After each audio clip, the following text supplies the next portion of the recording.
Have you ever been camping in a forest so dense that the canopy above completely obscures the sky? Where the rain doesn't quite reach the forest floor directly, but rather trickles down from leaf to leaf, creating an eerie symphony of droplets all around you. That's where I found myself last autumn, in the heart of Oregon's Willamette National Forest. I should mention that I'm something of a seasoned camper. Growing up in the countryside outside of Manchester, I developed a fondness for the outdoors early on. When I moved to the States for work 5 years ago, exploring America's wilderness became my way of coping with homesickness. I'd spent countless nights under the stars without incident, but what happened during that 3-day excursion has left me changed. It was meant to be a simple solo retreat. Work had been particularly demanding. I'm an architectural consultant, and we just lost a major contract, and I desperately needed to clear my head. The forecast predicted light rain, but nothing unmanageable. In fact, I quite enjoy camping in gentle rainfall. There's something soothing about being tucked away in a tent while listening to water patter against the canvas. I arrived at the trailhead around midday. The car park was empty save for a forest ranger's vehicle. The ranger, a middle-aged woman with weather-beaten skin and kind eyes, was locking up the small information center as I pulled in. "Heading out alone?" she asked, eyeing my solitary figure as I hoisted my rucksack from the boot. "Just for a few days," I replied, "needed to get away from the city." She nodded, understanding in her expression. "Beautiful area. Just be mindful of the weather. The rain's expected to get heavier tomorrow night." "I should be fine," I assured her. "I've got good gear." She seemed to hesitate before adding, "Stick to the marked trails if you can. We've had some odd reports lately." Naturally, I asked what she meant. "Oh, probably nothing," she said with a dismissive wave. "Just some hikers getting themselves turned around. Happens this time of year, when the fog rolls in. But if you're planning to go to Whisper Creek, maybe consider Juniper Ridge instead." I hadn't planned on Whisper Creek specifically, but her warning piqued my interest. Still, I nodded politely and told her I'd be careful. "There's mobile reception at the higher elevations," she added, "but it gets spotty down in the valleys. Make sure someone knows where you're headed." "My sister has my itinerary." I lied. I hadn't actually told anyone specific details about my trip. A mistake I now deeply regret. The first few hours of hiking were uneventful. The forest welcomed me with that distinctive Pacific Northwest perfume. Damp earth, pine resin, and decaying leaves. The rain was just as I liked it. A gentle mist that occasionally condensed into actual droplets. I followed the main trail for about 7 miles before setting up camp in a small clearing beside a babbling stream. That first night passed peacefully. I cooked a simple meal on my portable stove, read a few chapters of my book by torchlight, and drifted off to sleep with the gentle percussion of rain on my tent. The next morning dawned gray, but dry. After breakfast, I consulted my map.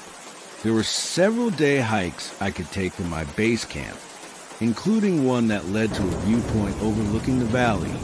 But another trail caught my eye, a narrow footpath that seemed to wind down towards something labeled Whisper Creek.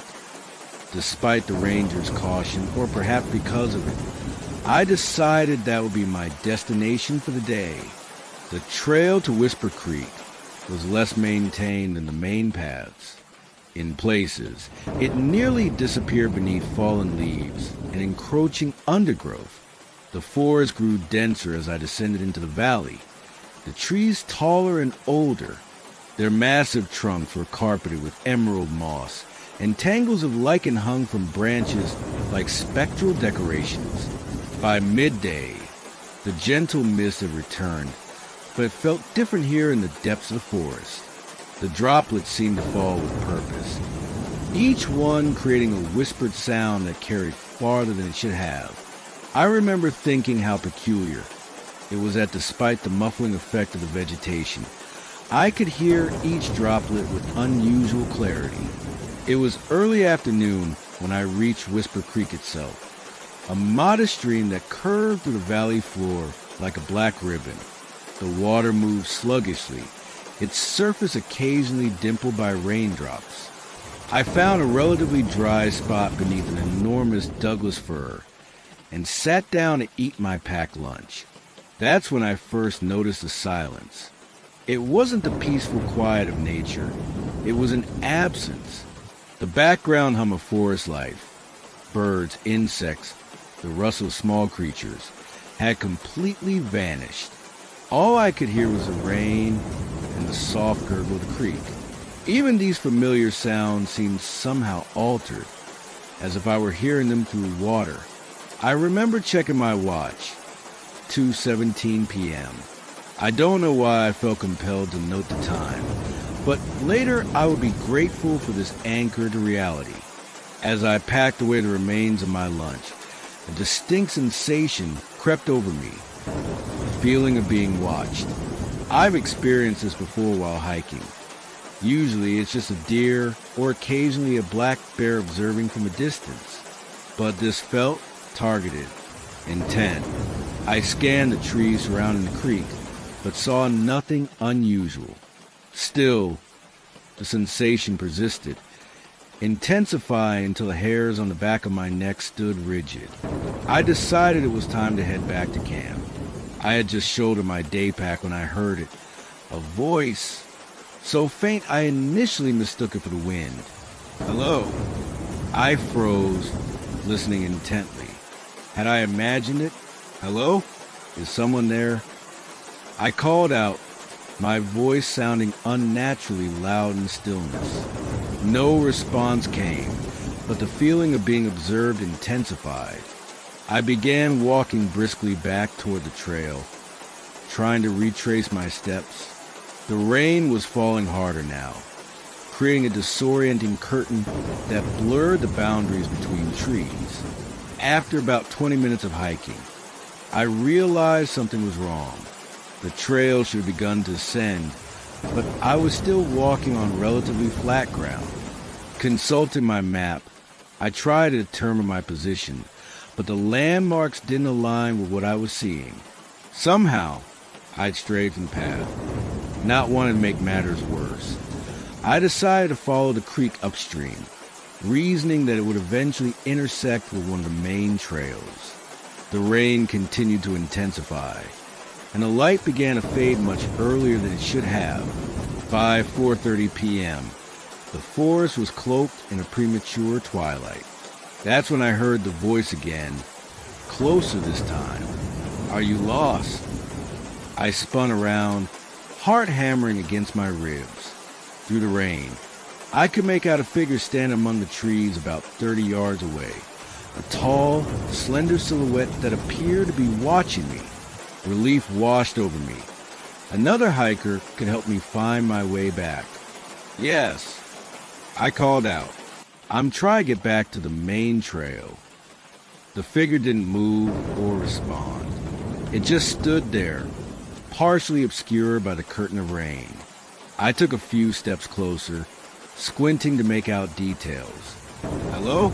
Can you help me? Still no response. I moved closer still, close enough that I should have been able to discern features, but there were none to discern. The silhouette remained just that, a vague, person-shaped darkness standing unnaturally still. My relief curdled into unease. I stopped advancing. Are you all right? I asked, my voice wavering slightly. A long moment passed before the figure finally moved. It took a single step forward, and though I still couldn't make out a face, I had the distinct impression it was smiling. Not a friendly smile, but something predatory. Are you lost? It repeated, in exactly the same intonation as before. The voice was neither male nor female, neither old nor young. It was simply wrong, like something approximating human speech without understanding it. My body seemed to understand the danger before my mind did. I was backing away, heart racing, breath coming in short gasps. The figure matched my movement, taking a step forward for each step I took back. "Who are you?" I managed to ask. The figure tilted its head at an impossible angle, as if considering the question. Then it replied with my exact words, mimicking my accent perfectly. "Who are you?" That's when I ran. I don't remember making a conscious decision to flee. One moment I was standing frozen in fear. The next I was crashing through the underbrush, branches whipping at my face, rain pelted my skin like tiny needles. I had no direction in mind other than away. Away from that thing, away from its voice, away from Whisper Creek. The forest had become a labyrinth.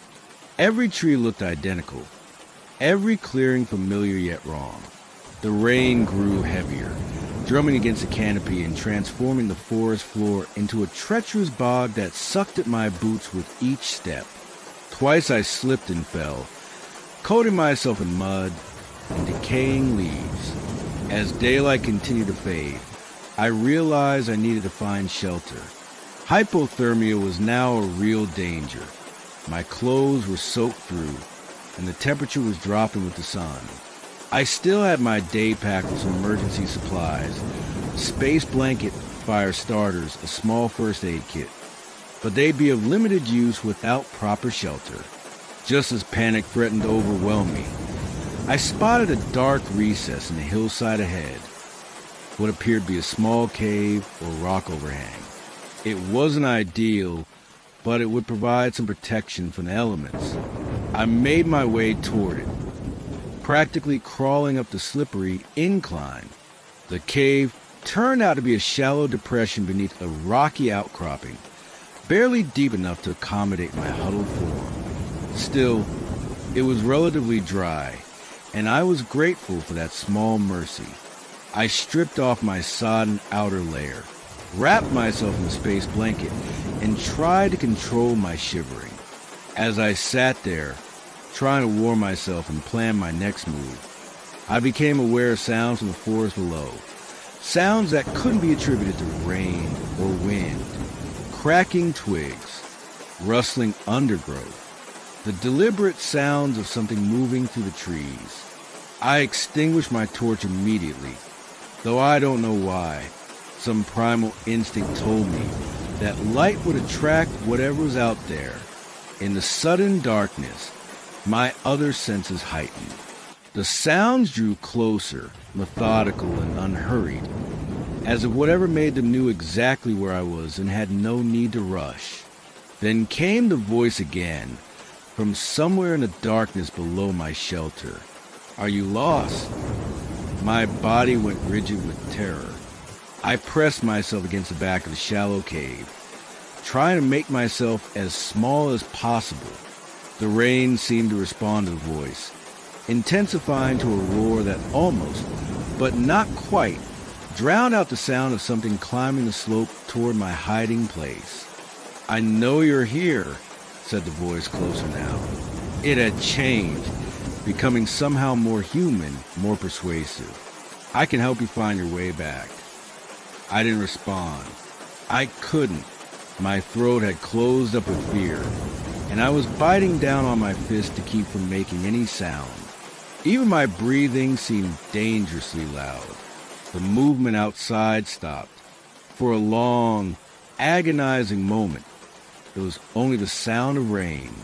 Then a shadow fell across the entrance to my shelter, a tall, thin silhouette backlit by what little ambient light remained in the forest. "Won't you come out?" it asked, in a voice that was almost gentle. "It's not safe here." Something in that gentleness was more terrifying than any threat could have been. It was wrong, a predator's mimicry of concern. I remained frozen, not daring to move or speak. The figure lingered for what felt like hours, but was probably only minutes. Eventually, it retreated, moving back down the slope with the same deliberate pace. But it didn't leave entirely. Throughout that endless night, I would hear it circling my shelter, sometimes calling out with my own voice, sometimes with the voices of others. A child's laughter, an old woman's call, a man's desperate shout for help. I didn't sleep. I couldn't. Dawn seemed an impossible fantasy as the night stretched on. The rain never ceased. If anything, it intensified, becoming a solid wall of water that isolated my little shelter from the rest of the world. At some point during those dark hours, my fear crystallized into a strange, detached clarity. I became convinced that whatever was out there was not something that could be understood in normal terms. It wasn't human, nor was it any animal known to science. It was something else, something that belonged to Whisper Creek and the ancient forest surrounding it. The first hint of dawn brought no immediate relief. The rain continued unabated, and the forest remained shrouded in mist and shadow. But the voices had stopped, and the sense of being watched had diminished. After waiting another hour to be certain, I cautiously emerged from my shelter. The forest looked different in the gray morning light, less threatening but no less alien. I was shivering uncontrollably, my body temperature dangerously low despite the space blanket. I knew I needed to find my way back to civilization soon, or hypothermia would finish what the night had started, using the moss on the trees as a rough guide to north. I began walking uphill, reasoning that one of the main trails must cross the ridge eventually. My progress was painfully slow. Every muscle ached from cold and tension, and the slippery ground betrayed my footing at every step.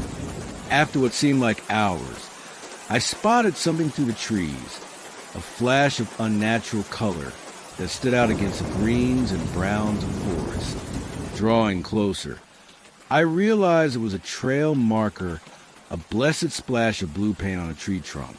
I nearly wept with relief.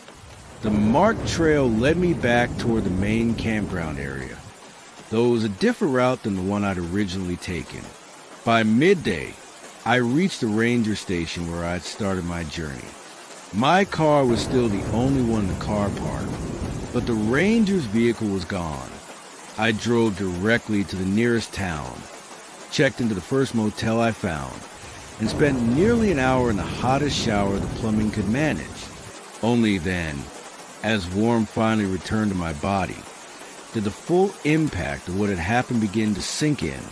That night, safe in the anonymous comfort of the motel room, I tried to rationalize my experience. Perhaps I'd simply gotten lost in panic, my mind conjuring threats from shadow and sound. Perhaps the figure had been another hiker who'd been just as confused and frightened as I was. But deep down, I knew better. Whatever had stalked me through that rainy forest wasn't something that could be explained away so easily. It had known my voice. It had found my hiding place. And most disturbing of all, it had seemed to be playing with me. A cat toying with mouse before the kill. I left Oregon the next day and haven't returned since. I still camp occasionally, but never alone, never in heavy rain, and never in forests that grow too quiet. I researched Whisper Creek in the years since my experience, looking for similar accounts or local legends that might explain what I encountered. I found nothing definitive, though there are scattered reports of hikers going missing in that area over the decades, far more than can be attributed to ordinary wilderness hazards. Sometimes, on rainy nights when I'm lying in bed listening to droplets patter against my window, I imagine I can hear a voice beneath the rainfall, a whisper asking if I'm lost.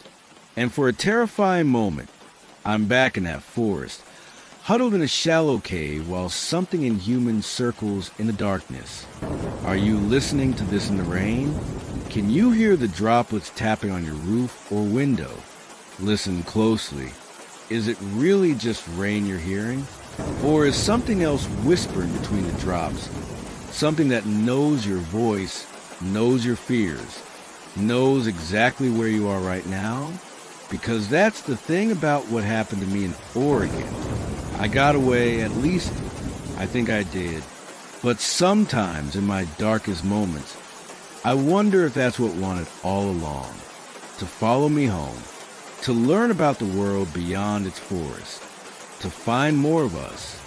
So if you're ever hiking in Oregon's forest and the rain begins to fall, if the woods grow too quiet and you feel eyes upon you, don't answer if you hear a voice calling.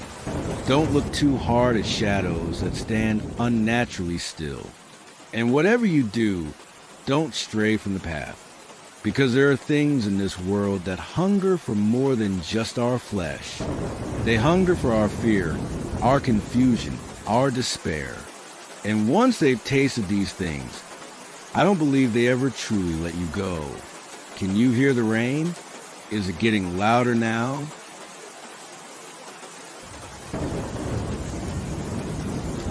I wonder if you've ever had that feeling, that absolute certainty, that you were about to make a terrible mistake, but you proceeded anyway, like when your entire body seems to vibrate with warning, yet your mind dismisses it as a rational fear. That's precisely what I experienced 3 summers ago at Deschutes National Forest in Central Oregon. I should preface this by saying I'm not typically one for camping. Give me a proper bed and indoor plumbing any day. But when my colleague Jackson suggested a weekend trip to celebrate our successful project launch, I reluctantly agreed. It'll clear your head, he insisted. The forest air will do you good. Jackson was an experienced outdoorsman, the sort who could identify edible mushrooms and navigate by stars, while I was decidedly not. Born and raised in London, my idea of roughing it was a budget hotel without room service.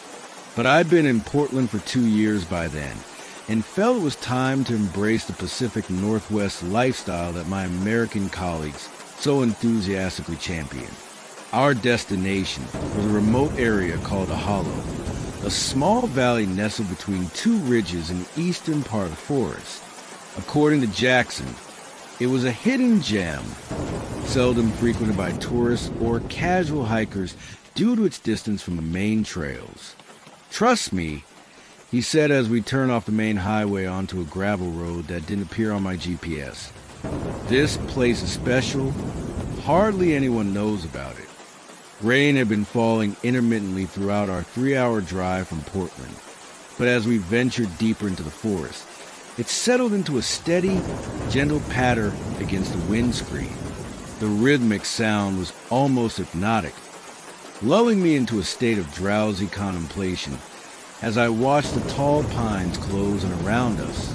The road, if one could even call it that, grew progressively worse, until Jackson finally pulled his mud-spattered Jeep into a small clearing. "End of the line," he announced cheerfully. "We hike from here." I glanced dubiously at the narrow path that disappeared between the trees. It didn't look like a trail so much as a suggestion of one, a slightly less dense section of undergrowth. "How far?" I asked, eyeing the darkening sky. "About 2 miles, Jackson replied, already hoisting his rucksack from the boot.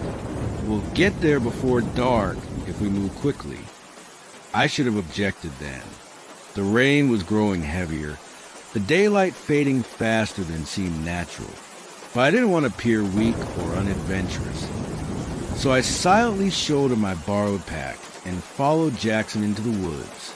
The trail descended gradually as we walked, the trees growing taller and more ancient-looking with each step. The rain seeped through the canopy above, not falling directly, but rather dripping from leaf to leaf until it reached us as a fine, chilly mist. The sound it created was peculiar.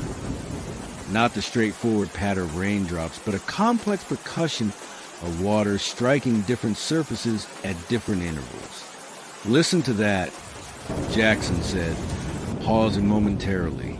"People pay good money for sound machines that mimic this. And here we get the real thing." I nodded, though I couldn't share his enthusiasm. There was something about the sound that unsettled me, something arrhythmic and almost deliberate, as if the forest itself were slowly tapping out a code I couldn't decipher. We walked in silence after that, the trail becoming steeper and more treacherous. Twice, I nearly lost my footing on the slick ground. Jackson moved ahead with the ease of someone born to the wilderness, occasionally calling back warnings about roots or slippery patches.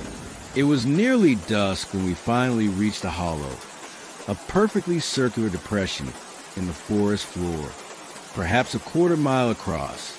The ground at its center was surprisingly flat and clear of underbrush, with only moss and sparse grasses covering the earth. A small stream cut through one side, its water running dark and silent. "What do you think?" Jackson asked, gesturing proudly as if he created the place himself. "It's interesting," I replied, struggling to find an appropriate adjective. Beautiful didn't quite fit. Neither did peaceful. The hollow was striking, certainly, but there was something about it that made me deeply uneasy. The perfect circularity seemed unnatural, as did the abrupt transition from dense forest to open ground. We set up camp near the stream, but not too close. "Never know how quickly water rises in the rain," Jackson explained. By the time we'd erected our tents, darkness had fully descended, and the rain had intensified from a drizzle to a steady downpour. "No campfire tonight," Jackson said, looking up at the leaden sky, "but I brought something to keep us warm." He produced a flask of whiskey from his pack, and we sat beneath a hastily constructed tarp, passing it back and forth while eating cold sandwiches. The alcohol helped ease my nerves somewhat, though I couldn't shake the feeling that we were being watched. "Does it seem unusually quiet to you?" I asked during a lull in our conversation. Jackson cocked his head, listening.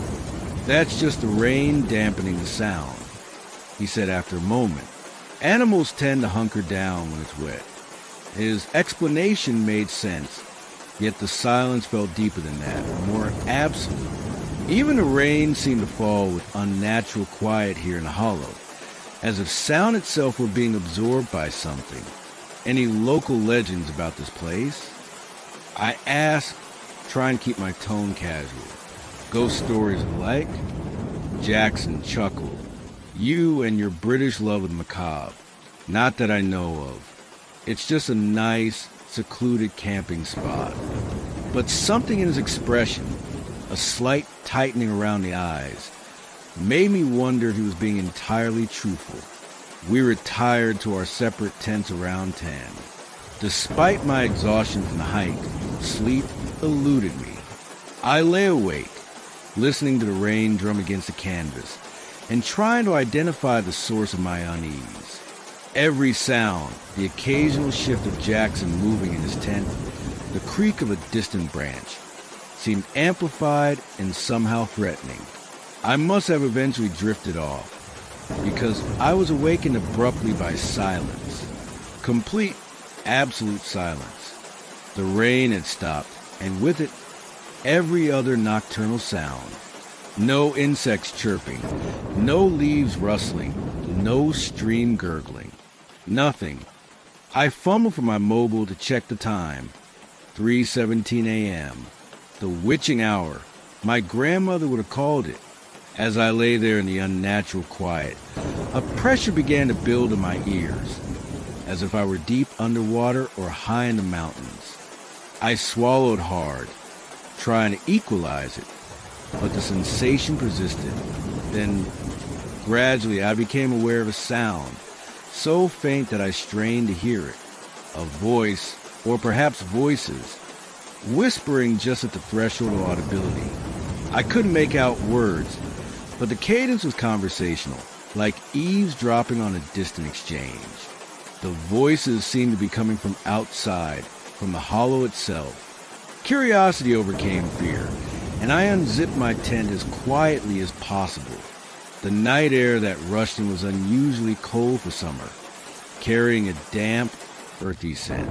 The clearing was bathed in dim silvery light. Though I couldn't see the moon through cloud cover, its presence was evident in the diffuse glow that illuminated the hollow, and there were figures in the clearing.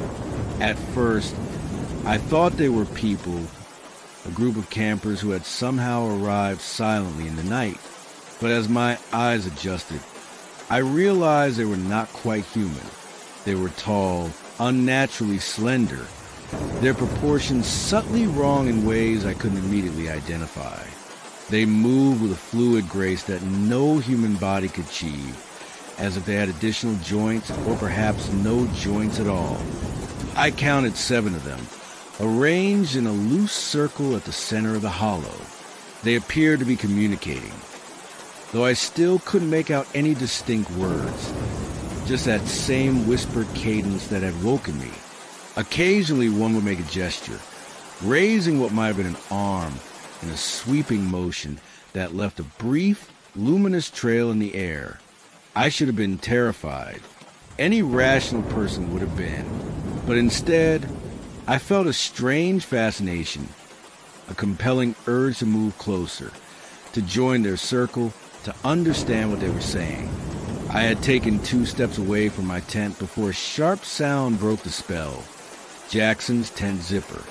"What are you doing?" he hissed, his hand closing around my wrist with bruising force. "Get back in your tent. Now." His grip pulled me back to reality. Suddenly, the figures in the clearing didn't seem fascinating at all. They seemed deeply, fundamentally wrong, like a violation of natural law given physical form. "What are they?" I whispered, allowing Jackson to pull me back toward the tents. "Don't look at them," he replied, his voice tight with fear. "Don't listen. Just get in your tent and stay there until dawn." "You knew," I accused, the realization hitting me with cold clarity. "You knew they'd be here." Jackson's silence was confirmation enough. I yanked my arm free from his grasp. "Why would you bring me here if you knew?" "I didn't," he began, then stopped. "I didn't think they'd appear. They rarely do anymore. It's been years since I've seen them." "Since you've seen them?" The implications of the statement slowly dawned on me. "How many times have you come here?" Before he could answer, a change in the clearing caught my attention. The figures had stopped their cryptic communication and were now motionless, all facing in our direction, though they had no discernible faces. Just smooth, pale ovals where features should be. I felt the weight of their attention with physical intensity. "Inside," Jackson urged, pushing me toward my tent. "Now. And whatever happens, whatever you hear, don't come out again until sunrise. Promise me." The desperation in his voice convinced me where his explanations had failed. I ducked into my tent, zipping it closed behind me as Jackson did the same with his. For several long minutes, nothing happened. The silence remained absolute, broken only by the sound of my own breathing and heartbeat. Then, footsteps, light, measured footsteps approaching the tents. Not the heavy tread of human feet on damp earth, but something delicate, precise. The steps circled our encampment once, twice, then stopped directly between our tents. Jackson called a voice, a perfect, flawless imitation of my own voice. "Jackson, you should come out. They want to meet you properly." I pressed my hand against my mouth to stifle a cry of shock. The voice was mine, down to the specific inflections of my London accent. Yet I hadn't spoken. "Don't answer," Jackson's muffled voice commanded from his tent. "Whatever happens, don't respond. It's quite remarkable out here," continued the thing using my voice. "You really should see it. I understand everything now." When that approach failed to elicit a response, the voice changed tactics and timbre. Now it was a woman's voice, low and intimate. "Jackson," it cooed, Sweet boy, it's been so long since you visited us. We've missed you. Jackson made a strangled sound from his tent, part sob, part moan. Who was that supposed to be? I whispered as loudly as I dared. Jackson? He didn't answer, but the thing outside did, this time using a child's voice, high and piping. That's his mummy, it said with a giggle that raised the hairs on my neck. She used to bring him here when he was little, before she joined us. A terrible suspicion began to form in my mind. Jackson, I hissed, what is this place? What happened to your mother? But Jackson remained silent.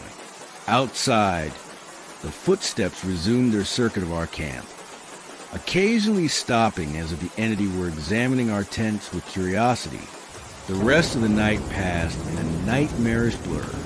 Sometimes there would be long periods of silence, interrupted only by Jackson's occasional whimpered warnings not to leave my tent. Other times, the voices would return, using my inflections, Jackson's deep tones, the woman's husky murmur, or the child's sing-song cadence. They made promises and threats, described wonders and horrors awaiting us if we'd only step outside. At one point, something brushed against my tent. A light touch that traced the entire perimeter of the fabric as if mapping its dimensions. By the time dawn finally began to lighten the sky, I was nearly delirious with fear and exhaustion. As soon as there was enough light to see, I unzipped my tent and stumbled out into the clearing. The figures were gone. The hollow looked perfectly ordinary in the gray morning light. Just a damp depression in the forest floor with two small tents at its edge. Jackson emerged from his tent looking haggard, his usual robust complexion ashen. Without a word, we began breaking camp, working with frantic efficiency. Neither of us suggested breakfast or coffee. We simply wanted to leave as quickly as possible. It wasn't until we were halfway up the trail that I finally broke the silence. Your mother, I said. What happened to her? Jackson's pace didn't slow, but his shoulders tensed visibly. I was 8, he said after a long moment. We were camping, just the two of us. She'd been coming to the hollow for years. Said it was a special place where she could hear the world more clearly. He laughed bitterly. I think she was already half in love with him by then. With what we saw last night? I asked, struggling to keep up with his punishing pace. Yes. A single syllable, laden with decades of pain. That night, she told me to stay in the tent. Said she was in a talk with the friends. I fell asleep waiting for her to come back. His voice broke slightly. She never did. Did you report it? Was there a search? Jackson nodded. For weeks, they found her car, our campsite, everything except her. Eventually, they decided she had some kind of breakdown, wandered off and got lost, or maybe even abandoned me deliberately. But you don't believe that. I know what happened, he said flatly. I saw them leading her away. She went willingly, smiling like she would go to meet a lover. We walked in silence for several minutes. The only sounds our labored breathing and the squish of mud beneath our boots. Why did you bring me there? I finally asked. Why go back at all? Jackson stopped abruptly, turned to face me with an expression of such naked anguish that I took an involuntary step back. Because I need to understand why she chose him over me, he whispered. And I can't go alone. They recognize me. They're too interested in me. But with someone else there, someone new, they get distracted. Horror washed over me as I grasped the implications. You use me as bait? Not bait, he protested weakly. Just a buffer. They've never hurt anyone. They just take people sometimes. People who want to go. I wanted to be angry, should have been furious, but the raw grief in his face diffused my rage. Whatever twisted logic had led him to bring me to the Hollow, it stemmed from a childhood trauma that had clearly never healed. Did you find what you were looking for? I asked instead. Jackson shook his head slowly. No, but I heard her voice again. It's been so long. We reached the Jeep in silence, the rain starting up again as we loaded our gear. The drive back to Portland was equally quiet, each of us lost in our own thoughts. We never spoke of that night again, and shortly afterward, Jackson transferred to our Seattle office. I sometimes wonder if he's found another buffer to accompany him to the Hollow, another unwitting shield against whatever dwells there. As for me, I haven't been camping since. But I still hear them sometimes, in that hypnagogic state between wakefulness and sleep. Those whispering voices using my own inflections to make promises I can't quite understand. And on rainy nights, when the drops hit my window in that particular rhythm, I find myself thinking of the Hollow, of its perfect circularity, of the figures that move with such terrible grace. Are you listening to this somewhere quiet? Somewhere you feel safe? I wonder if you listen hard enough to the sound of rain, could you hear them too? The voices that know exactly how to call to you, that understand precisely what you're missing. What would make you step willingly into their circle? Because that's the most frightening revelation I took from that night in the Oregon forest. It wasn't that such entities exist. It's that part of me, some deep, unnamed part, want to go with them. And sometimes in my darkest moments, I wonder if that desire is their most potent power. Not the ability to take us, but to make us want to be taken. The rain is getting harder now.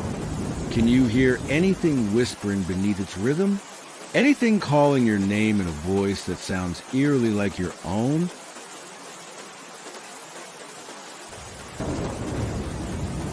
Still with us? Or did that last campfire tale make you glance over your shoulder? We'd love to know where and when you're tuning in from. Are you curled up in a dark room late at night, listening during a quiet morning drive? Or maybe you're out in the woods yourself, flashlight in hand? Drop us a comment below with your location and the time you're listening. It helps us know who's out there, still brave enough to follow the stories to the end. And who knows, maybe your comment will inspire the next tale. We're watching. We're listening. Are you? Do you believe trees can communicate? Not in the scientific way we now understand, through root systems and fungal networks. But actually listen and remember, I didn't either until last spring in the Mount Hood National Forest. You might wonder how a Londoner like myself ended up alone in an American forest. The short answer is that I was running, not literally, mind you, but emotionally. My divorce had been finalized 2 months prior. My father had passed away shortly after, and the publishing house where I'd worked for 15 years had unceremoniously made my position redundant. A perfect storm of personal catastrophes. My sister, who had emigrated to Portland years ago, suggested I visit. Come stay as long as you need, she insisted. Oregon will heal you. After 2 weeks of forced cheerfulness in her suburban home, pretending to be comforted by her well-intentioned platitudes and her husband's awkward pats on the shoulder, I decided what I truly needed was solitude. Not the cramped isolation of my sister's guest room, but genuine, expansive solitude. The kind where you can scream and no one will come running to ask if you're all right. When I announced my intention to go camping alone for a few days, my sister was concerned. At least go somewhere popular, she urged. Crater Lake, maybe? Somewhere with other people around. But other people were precisely what I was trying to escape. After some research, I found what seemed perfect a remote trail in Mount Hood National Forest called Whispering Pines Loop. The online reviews mentioned its solitude and serene beauty, exactly what my fractured psyche craved. I rented camping equipment, purchased supplies, and borrowed my brother-in-law's old Subaru. The drive from Portland took nearly 2 hours, the final 30 minutes on winding forest roads that grew progressively narrower. Rain began to fall as I approached the trailhead. Not the violent downpour that occasionally plagued England, but a gentle, persistent mist that seemed to soften the world's edges. The car park was empty when I arrived, as expected for a weekday in early spring. A wooden sign marked the trailhead, the path disappearing between towering Douglas firs and western hemlocks. I shouldered my rucksack, locked the car, and set off. The rain continued as I hiked, creating a soothing rhythm overhead. The forest canopy caught most of it, turning what might have been a drenching into an ethereal mist that beaded on my jacket and dampened my hair. The earthy perfume of wet soil and decomposing leaves filled my lungs with each breath, a clean, primordial scent that began slowly unwinding the tight knot that had lived in my chest for months. According to my map, the trail formed a 9-mile loop with several suitable camping areas along the way. I planned to hike about halfway before setting up camp, giving me plenty of daylight for establishing my site. The first couple of hours passed uneventfully. The trail wound through increasingly ancient forest, the trees growing more massive and primeval with each mile. Their enormity humbled me. These living monuments had stood witness to centuries of human drama, making my personal troubles seem appropriately insignificant. It was approaching mid-afternoon when I noticed the first oddity. The trail forked unexpectedly. My map showed no such division. Both paths looked equally traveled, disappearing into misty forest with no indication of destination. After a moment's hesitation, I chose the left fork, reasoning that if it seemed wrong, I could always backtrack. The new path climbed steadily upward, becoming steeper than the main trail had been. The trees here seemed older still, their massive trunks covered in thick carpets of moss, their bark twisted into shapes that sometimes resembled faces in my peripheral vision. The rain intensified slightly, creating a white noise that made the forest feel even more isolated. After another hour of hiking, I reached a ridge overlooking a small valley.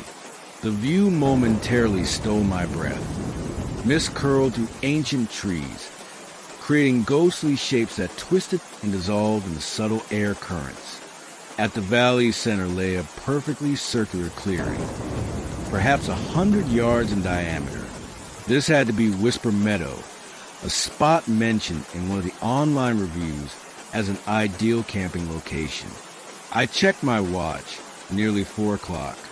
With daylight fading earlier under the heavy cloud cover, I decided this would be my stopping point.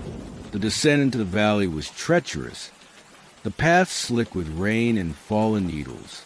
Twice I nearly lost my footing, saved only by grabbing at exposed roots. By the time I reached the meadow, my hands were scratched and my trousers were mud-stained, but a growing sense of accomplishment had begun to replace my earlier melancholy. The clearing was even more striking up close, a perfect circle of lush grass surrounded by towering conifers that seemed to lean inward slightly, like spectators around an arena. A small stream bisected the meadow, its water running clear and cold over smooth stones. Near its bank, I found a relatively flat area and began setting up my tent.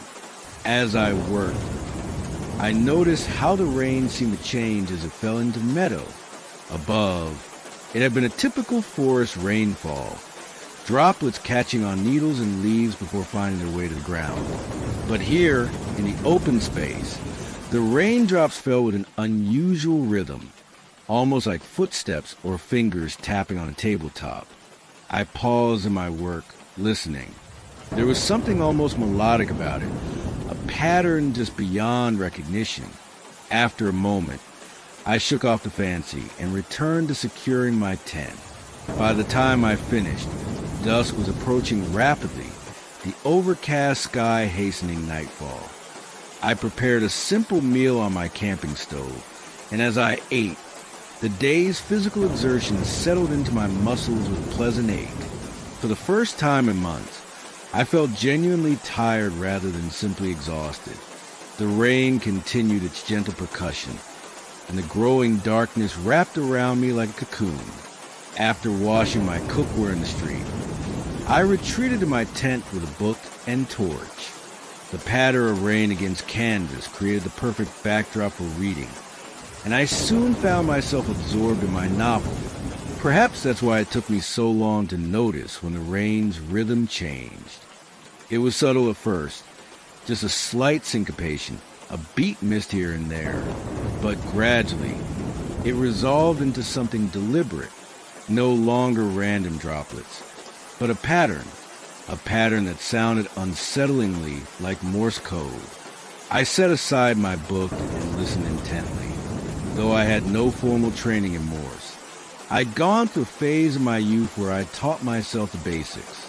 The pattern repeated: short, short, long, pause, long, short, pause, short, long. A chill ran through me that had nothing to do with the evening's dropping temperature. I was almost certain the pattern spelled out a word, repeating over and over, but I couldn't quite decipher it. Ridiculous, I told myself firmly. Rain doesn't tap out messages. It was simply my mind, literary by training and recently traumatized, seeking patterns where none existed. I returned to my book, determined to ignore the peculiar rhythm. Yet it persisted, growing more distinct rather than less, until I could no longer focus on the words before me. Setting aside the book once more, I fumbled for my mobile. Perhaps I could record the sound and analyze it later, if only to prove to myself that it was random. But my phone showed no service, expected in such a remote location, and its battery was lower than it should have been given that I fully charge it before leaving. As I watched, the percentage dropped from 47% to 42% in a matter of seconds. I switched it off hastily and returned it to my pocket.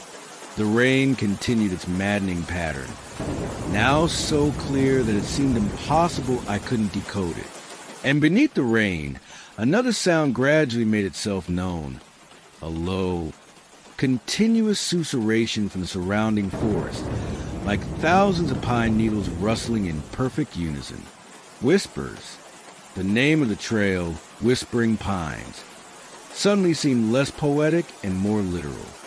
I strained to make out words and sound, but it remained just below the threshold of comprehension, like overhearing a conversation in a language almost, but not quite, familiar.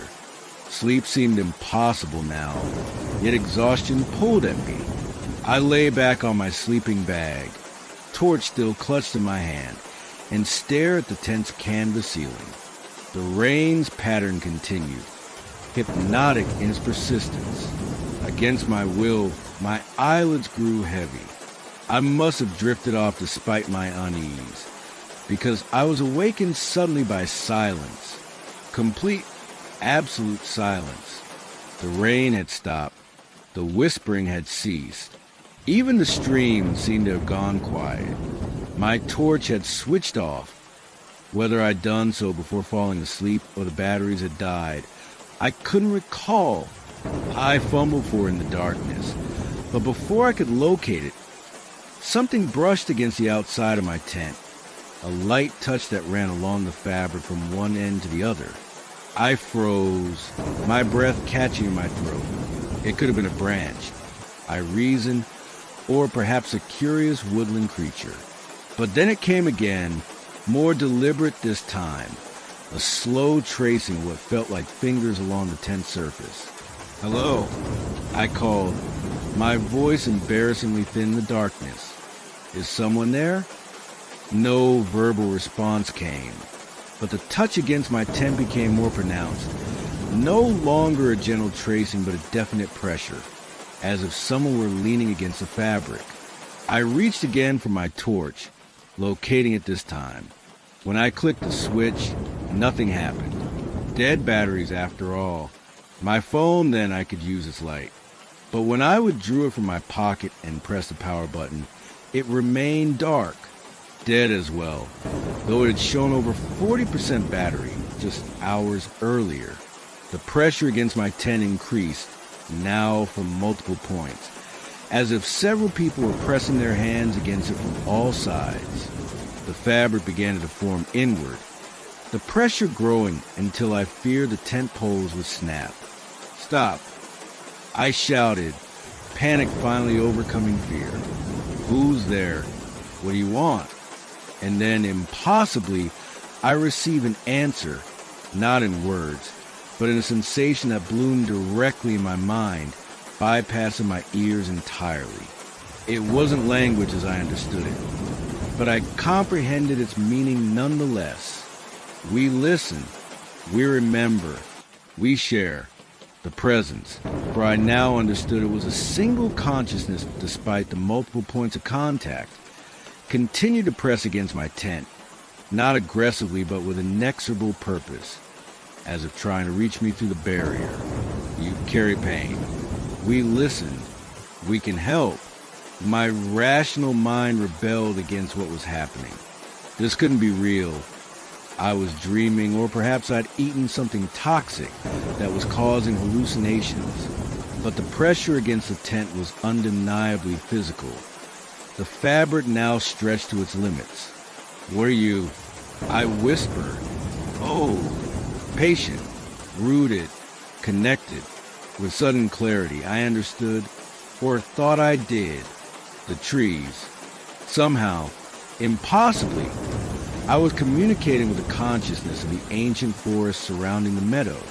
Before I could process this revelation, a new sensation washed over me. A flood of emotions not my own. Grief as deep as millennia. Patience measured in centuries. Compassion older than human civilization. And with these emotions came impressions.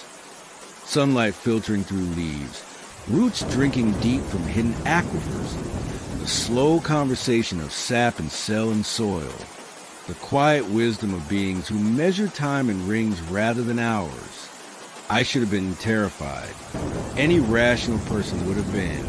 Instead, I felt a profound sense of connection, as if a lifetime of human loneliness was being answered by something vaster and more patient than I could comprehend. Your grief, show us, without conscious decision. I found myself thinking of my father's funeral, of signing divorce papers in a sterile office, of clearing my desk under the pitying eyes of former colleagues. Each memory brought a fresh wave of pain, but as the images formed in my mind, I felt them being gently not taken exactly, but shared. The burden distributed, like rain falling on thousands of leaves rather than directly on the bare soil. The pressure against my tent gradually subsided, but the presence remained, waiting, it seemed, for my response. "Why?" I finally managed to ask. "Why help me? We remember all who pass. Some return to listen. Some only speak. You listen well." The implication was clear. I wasn't the first to experience this phenomenon, though perhaps I was among the few who had been receptive to it. I wondered briefly about those who only speak, people who came to forest but remained closed to its consciousness, perhaps even oblivious to its attempts at communication. "The rain," I said suddenly, understanding dawning. "The pattern. You were trying to reach me." "Yes, old human code. Simple, limited. This is better." Direct mind-to-mind contact was certainly more efficient than Morse code tapped out in raindrops. I had to admit, the absurdity of the situation struck me then, and I laughed. A genuine laugh, the first in months. The forest consciousness seemed to appreciate the sound, responding with a sensation that felt remarkably like amusement. We communicated until dawn, though communicated seems woefully inadequate to describe the experience. The forest shared with me memories that stretch back centuries. Indigenous peoples who had once lived harmoniously beneath its canopy. European settlers who had come later with their saws and ambitions. Fires and floods and seasons of drought. The slow, steady growth that healed all wounds given sufficient time. In return, I shared my human perspective. The swift intensity of our emotions, the urgency of our brief lives, the connections we form and break and mourn. My personal tragedies were contextualized, not diminished, but rather placed within a broader tapestry of existence. When morning finally came, announced by birds resuming their songs and light filtering through the tense fabric, I felt fundamentally altered. My grief hadn't vanished. It was still mine to carry, but its edges had been softened, its weight distributed among older, stronger shoulders than my own. I emerged from my tent to find the meadow transformed by morning mist, each blade of grass bejeweled with droplets that caught the strengthening light. The surrounding trees seemed to stand straighter now, no longer leaning ominously inward, but rather standing sentinel, protective, watchful. As I prepared a simple breakfast, I half expected the forest consciousness to communicate again, but it remained silent. Perhaps such direct contact was possible only in darkness, or perhaps it said all it needed to say. Either way, I felt its continued presence, not intrusive but companionable. I broke camp slowly, reluctant to leave this place of unexpected healing. As I shouldered my pack and took a final look at Whisper Meadow, a breeze stirred the branches of the nearest trees, creating that same susurration I'd heard the night before, not quite words, but meaningful nonetheless. A farewell I chose to believe. The hike back seemed easier, though I was traveling uphill now rather than down. At the fork in the trail, I paused, looking back toward the valley. From this vantage point, the circular meadow was hidden from view, but I knew it was there, and knew, too, that it would remain there long after I and everyone I had ever known had returned to the soil. That thought, which might once have terrified me with its reminder of human transience, now brought a peculiar comfort. We are brief, yes, but we are witnessed. We are remembered. We are part of something older and more enduring than our individual lives. I returned to Portland that evening, muddy and exhausted, but fundamentally changed. My sister commented on the difference immediately. Not that my grief had vanished, but that I seemed somehow at peace with it. I tried to explain what had happened in Whisper Meadow, but the experience resisted conventional language. In the end, I simply told her she had been right. Oregon had healed me. I returned to London now, back to the hurried rhythms of city life. But something of the forest remains with me. A patience, a perspective that puts human concerns in their proper context. On rainy nights, I often sit by my window, listening to droplets against glass, searching for patterns in their fall. Sometimes, I could swear I hear them tapping out words, not threatening or eerie, but simply observant, reminding me that even in the heart of the city, I am part of something ancient and aware. Are you listening to the rain now? Have you ever considered that it might be listening back? Next time you find yourself alone in a forest, particularly an old forest, where the trees have stood witness to centuries, try opening your mind to what they might share. You might be surprised by what you hear when you truly listen. Because that's the thing about trees. They remember everything. And sometimes, if you're very lucky, they might remember you.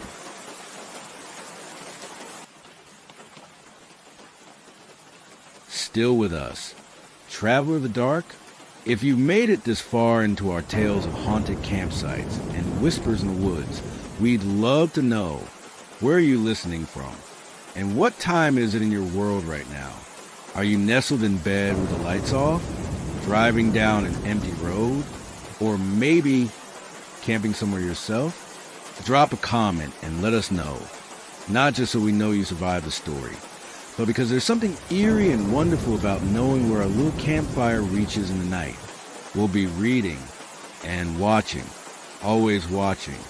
Have you ever wondered what it might be like to disappear completely?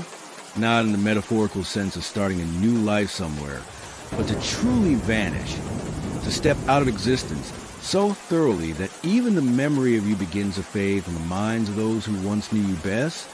I've been haunted by this thought since my experience at Crater Lake National Park in Oregon 2 summers ago.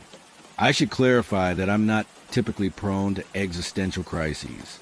As a historical researcher from Cambridge specializing in American frontier settlements, I've always had a rather pragmatic relationship with the concept of mortality. People live, people die, and sometimes, as my research often revealed, people simply vanish into the vastness of the wilderness, leaving behind only question marks where their story should have concluded. My journey to Crater Lake was meant to be purely academic. I was researching a monograph on early park rangers and their experiences in America's national parks, particularly those cases where rangers had gone missing under mysterious circumstances. Crater Lake had several such incidents documented in its history, most notably the disappearance of Samuel Traherne in 1947, a watchman who vanished during a routine patrol of the lake's rim, leaving nothing behind but a half-written logbook entry that simply read, "The water is watching BA." The abrupt end to that sentence had captivated my scholarly imagination. What had Traherne meant to write? Back? Bad? And what about the water watching had so alarmed him that he apparently abandoned his cabin mid-sentence, never to return? These were the questions that brought me to Oregon in late September, when the summer crowds had thinned and the first autumn rains had begun to fall.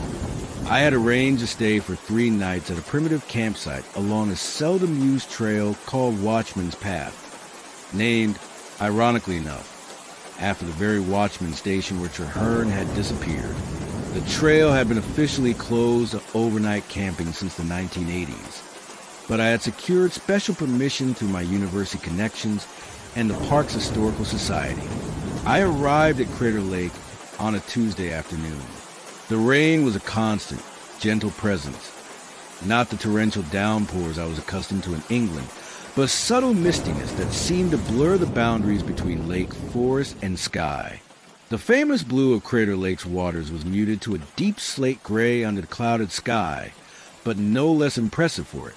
Standing at the rim, looking down at that perfect circle of water, a volcanic caldera filled with centuries of rainfall and snowmelt, I felt a profound sense of insignificance. The lake was nearly 2,000 feet deep at its lowest point, making it the deepest in the United States and one of the deepest in the world. What secrets might it hold in those lightless depths? The ranger who checked my permits was a weathered woman in her 50s named Hanson. When I explained my research interest in Samuel Traherne, her expression tightened almost imperceptibly. "That's still a sensitive topic around here," she said, stamping my permit with perhaps more force than necessary. "Some of the old-timers don't like it being brought up. Because of the circumstances?" I asked, "Or because they never found him?" Hanson glanced over her shoulder, though we were alone in the small ranger station. "Both, and because of what happened after." I leaned forward, intrigued. "After?" My research didn't mention any subsequent events. "You wouldn't find it in official records," she said, lowering her voice slightly. "But in the 6 months following Traherne's disappearance, 3 search party members also vanished in the same area. The official report blamed treacherous conditions along the rim, but..."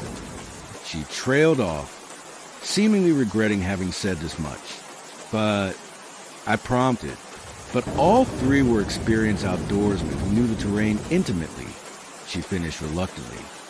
"And all 3 reported hearing someone calling for help from the lake before they disappeared." A chill ran through me that had nothing to do with the damp September air. This was precisely the sort of detail I had hoped to uncover. The oral histories and local knowledge that never make it into official archives. Were their bodies ever recovered? I asked. Hansen shook her head. The lake keeps what it takes. Then, as if catching herself in superstition, she straightened and adopted a more professional tone. That's just an old saying around here. More likely they fell from the rim, and their remains were swept into deeper water by underwater currents. She handed me back my permit and a map with my campsite clearly marked. Stay on the marked trails, she advised. And if you're going to be near the rim, especially in this weather, maintain at least a 3-foot distance from the edge at all times. I assured her I would exercise appropriate caution, though privately I was already planning how to safely examine the area around Treherne's old watchman's cabin, which was perched precariously close to the rim according to my research. The hike to my campsite took just over 2 hours. The watchman's path wound through dense forest before emerging along the western rim of the crater, offering spectacular views of the lake and Wizard Island, the small volcanic cinder cone that rises from the water like a mystical fortress. The rain continued steadily, creating a misty veil that occasionally parted to reveal the vast expanse of water below. My designated campsite was in a small clearing about a quarter mile from the ruins of Treherne's cabin. It offered minimal amenities, just a flat area for my tent, a crude fire pit, though fires were currently prohibited due to wet conditions, and a bare box for food storage. I quickly set up my tent and secured my provisions, then decided to use the remaining daylight to locate the cabin ruins. Following the map Hansen had provided, I continued along the rim trail until I spotted it, a crumbling stone foundation and partial walls emerging from the mist like the skeletal remains of some prehistoric creature. Treherne's cabin had clearly been a modest structure, perhaps 12 feet square, with a single door facing the lake and 2 windows. Now only portions of the walls remained, along with a collapsed stone chimney and scattered debris that nature was slowly reclaiming.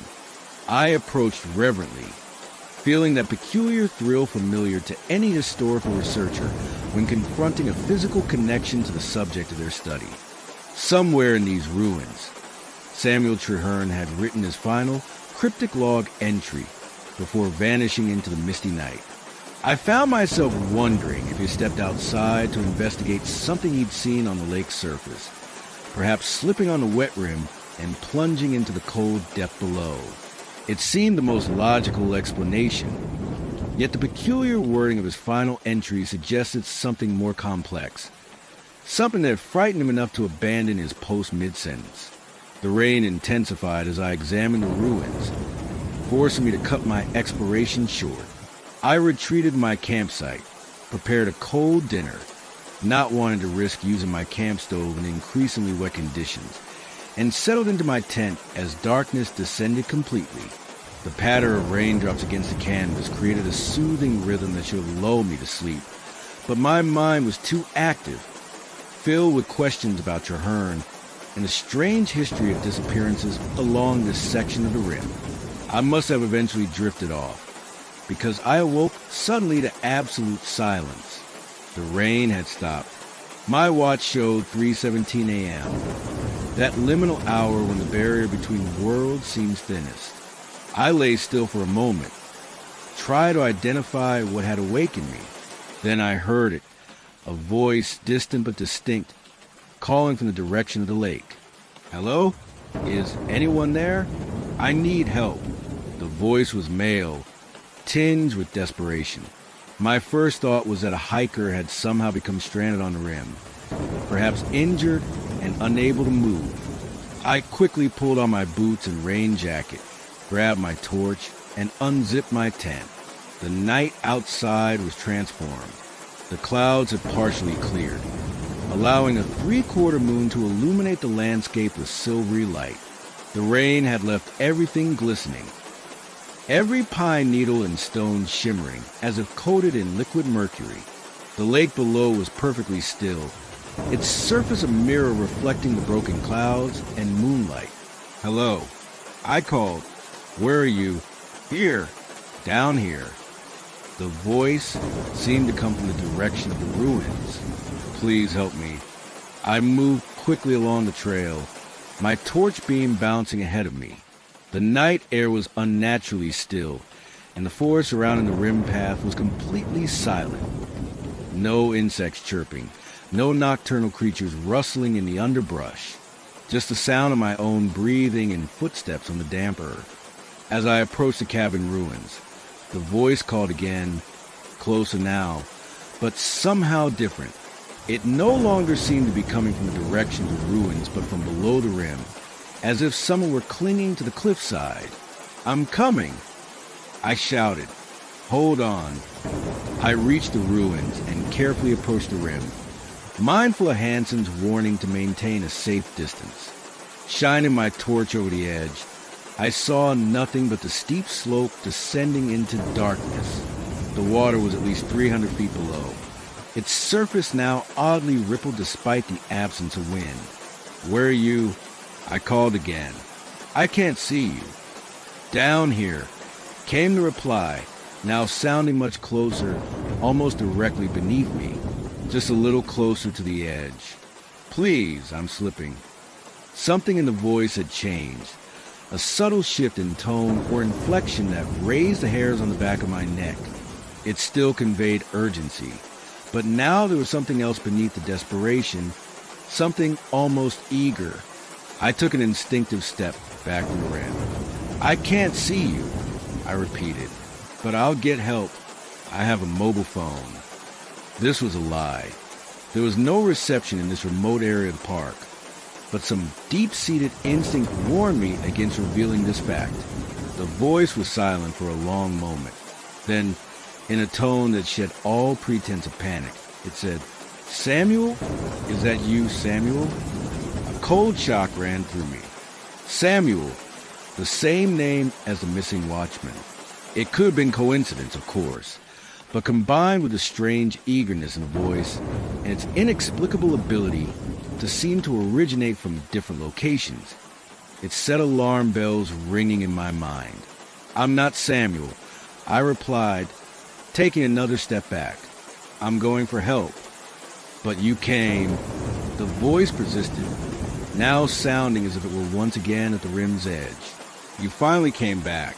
We've been waiting so long." I whispered, though I hadn't meant to engage further. A soft lapping sound rose from below, like water gently splashing against stone, though there was no shoreline beneath this section of rim.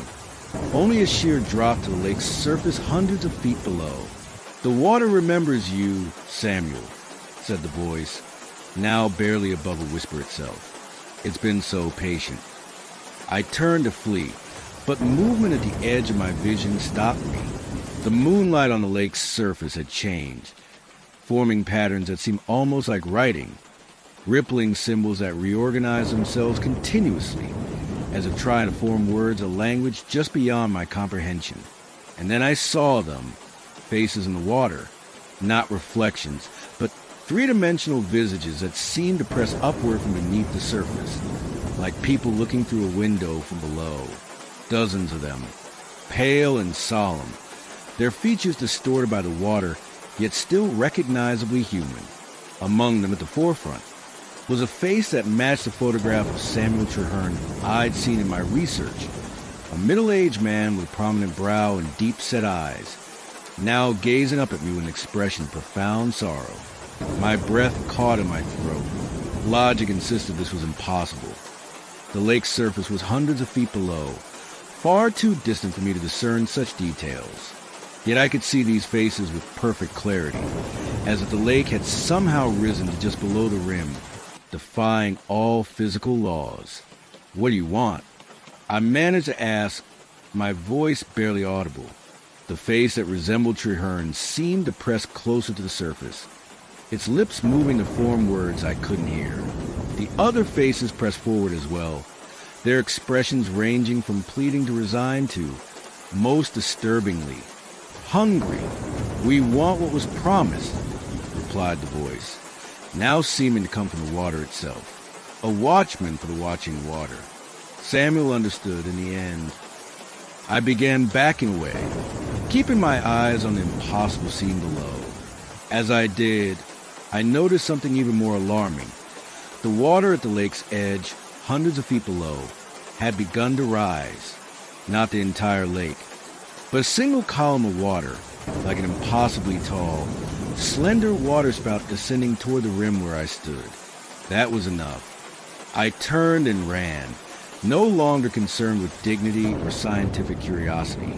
Pure animal survival instinct took over as I sprinted back toward my campsite, my torch beam wildly illuminating the path ahead. Behind me, I heard what sounded like water splashing against the rim's edge, an impossibility given the lake's depth and distance below. I reached my tent gasping for breath, my heart hammering against my ribs.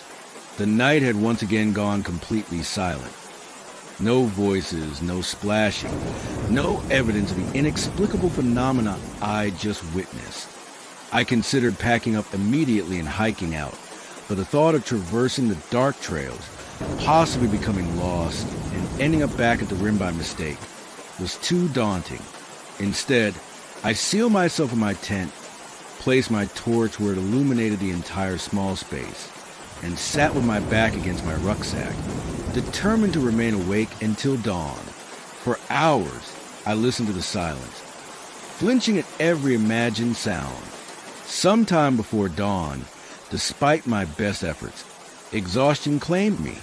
I awoke to raindrops on canvas and diffused morning light filtering through the tent walls. For a blissful moment, I had no recollection of the night's events. Then memory flooded back, bringing with it both relief at having survived and doubt about what I'd actually experienced. Had I been dreaming? Sleepwalking, perhaps? The academic in me sought rational explanations. Sleep deprivation, the power of suggestion from Hansen's stories, or perhaps even mild altitude sickness affecting my perception. Yet I knew, with a certainty that transcended academic skepticism, that what I had witnessed was real, or at least real in some sense that my conventional understanding of reality couldn't accommodate. I broke camp quickly and hiked out in persistent rain, reaching the ranger station by mid-morning. Hansen was on duty again, and she noted my earlier-than-planned departure with raised eyebrows. "Everything all right?" she asked, checking off my permit return. I hesitated, knowing how my experience would sound to someone who hadn't witnessed it. "Just the weather," I lied. "Not ideal for the research I had planned." She nodded, seemingly unsurprised. "Happens that way sometimes. Did you at least get to see the old cabin site?" "I did," I replied carefully. "It's quite atmospheric, especially in the rain." "Find anything interesting for your research?" I considered telling her then about the voice, the faces in the water, the impossible column rising toward the rim. But self-preservation and professional reputation won out. "Nothing concrete," I said instead, but it was helpful to see the location firsthand. Hansen seemed to study me for a moment longer than necessary, her weathered face unreadable. "You know," she finally said, "Traherne wasn't the first watchman assigned to that cabin, just the last one they bothered to replace after he vanished." "What do you mean?" I asked, my scholarly interest piqued despite my lingering fear. That spot had a reputation even before the National Park Service took over. Local tribes avoided it. Early settlers reported strange sounds, voices calling from the water. The first 3 watchmen assigned to that cabin all disappeared within a year of taking the post. She shrugged. "After Traherne, they finally decided that particular location was too unstable for a permanent station." "Did any of them leave records? Journal entries, letters, anything suggesting what might have happened to them?" My researcher's instincts were overriding my fear now. Hansen's gaze shifted to look past me, toward the misty lake visible through the station's window. Only Treherne, with that cut-off logbook entry about the water watching. The others just weren't there anymore, like they'd never existed. A chill ran through me at her choice of words, so eerily similar to the thoughts that had preoccupied me since my experience the night before.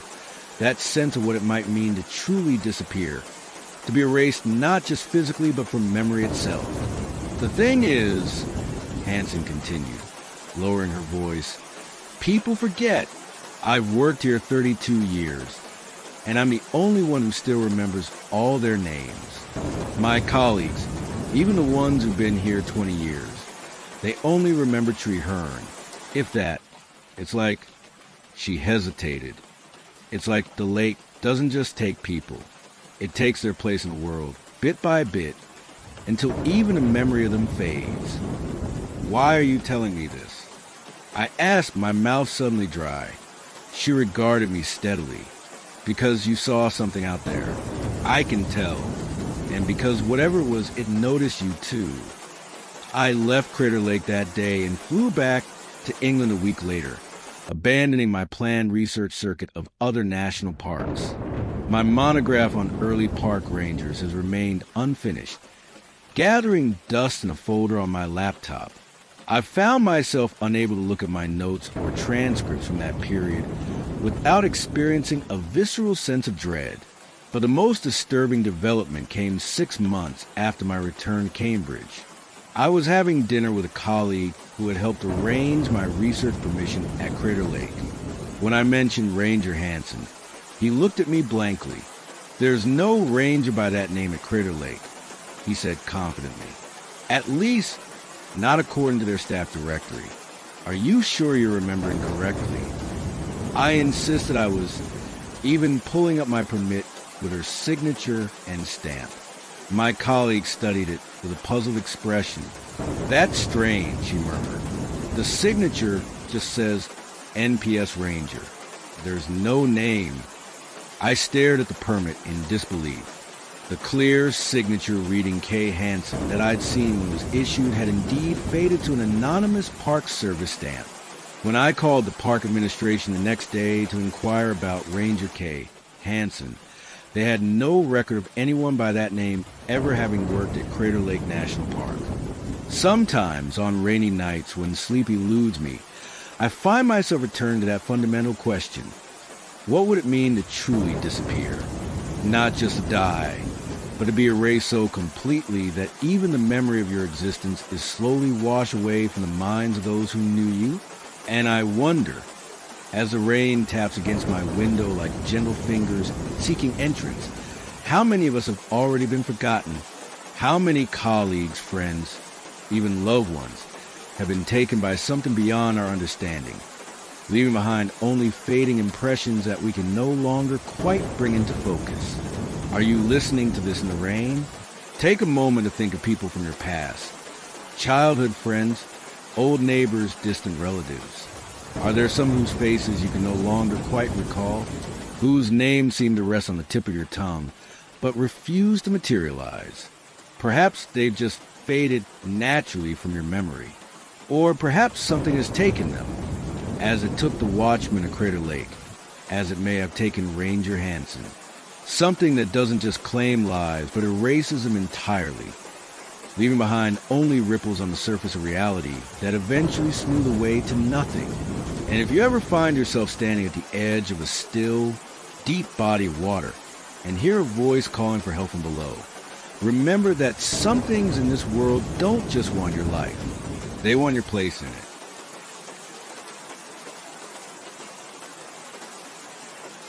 Have you ever experienced a moment when your own voice sounds foreign to you? Perhaps when you're speaking in a room with unusual acoustics, or when you hear yourself on a recording. There's something profoundly unsettling about not recognizing the sound that emerges from your own body, as if you've momentarily become a stranger to yourself. That sensation is at the heart of what happened to me last autumn in the Kalmiopsis wilderness of southwestern Oregon. I should preface this by saying that I'm not typically drawn to extremely remote locations. As a sound engineer from Manchester who spent most of my career in recording studios and concert venues, I'm more comfortable with soundboards and microphones than with compasses and hiking boots. But when the opportunity arose to record ambient sounds for an experimental music project, I found myself drawn to the Kalmiopsis, one of the most isolated wilderness areas in the United States, known for its unique acoustics created by its unusual geological formations. My destination was a place called Echo Basin, a little-known valley deep within the wilderness, where complex rock formations create remarkable audio phenomena. According to the sparse documentation I found, sounds in certain parts of the basin could reflect back with unusual clarity, sometimes repeating 5 or 6 times before fading, and occasionally reflecting in ways that seem to defy the normal laws of acoustics. As someone who's worked with sound all my life, I was intrigued. The producer I was collaborating with wanted sounds that make listeners question their own perception, and Echo Basin seemed like the perfect source material. I arranged for a guide to take me to the trailhead, but insisted on making the final trek to the basin alone. I wanted to experience the sounds in solitude without another person's movements or breathing contaminating my recordings. The guide, a grizzled local named Merritt, seemed reluctant to leave me as he helped me shoulder my backpack containing camping gear for days' worth of provisions and my precious recording equipment. He offered one final warning.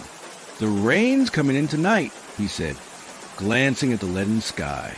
"That changes things in Echo Basin, makes the sounds different." "Different how?"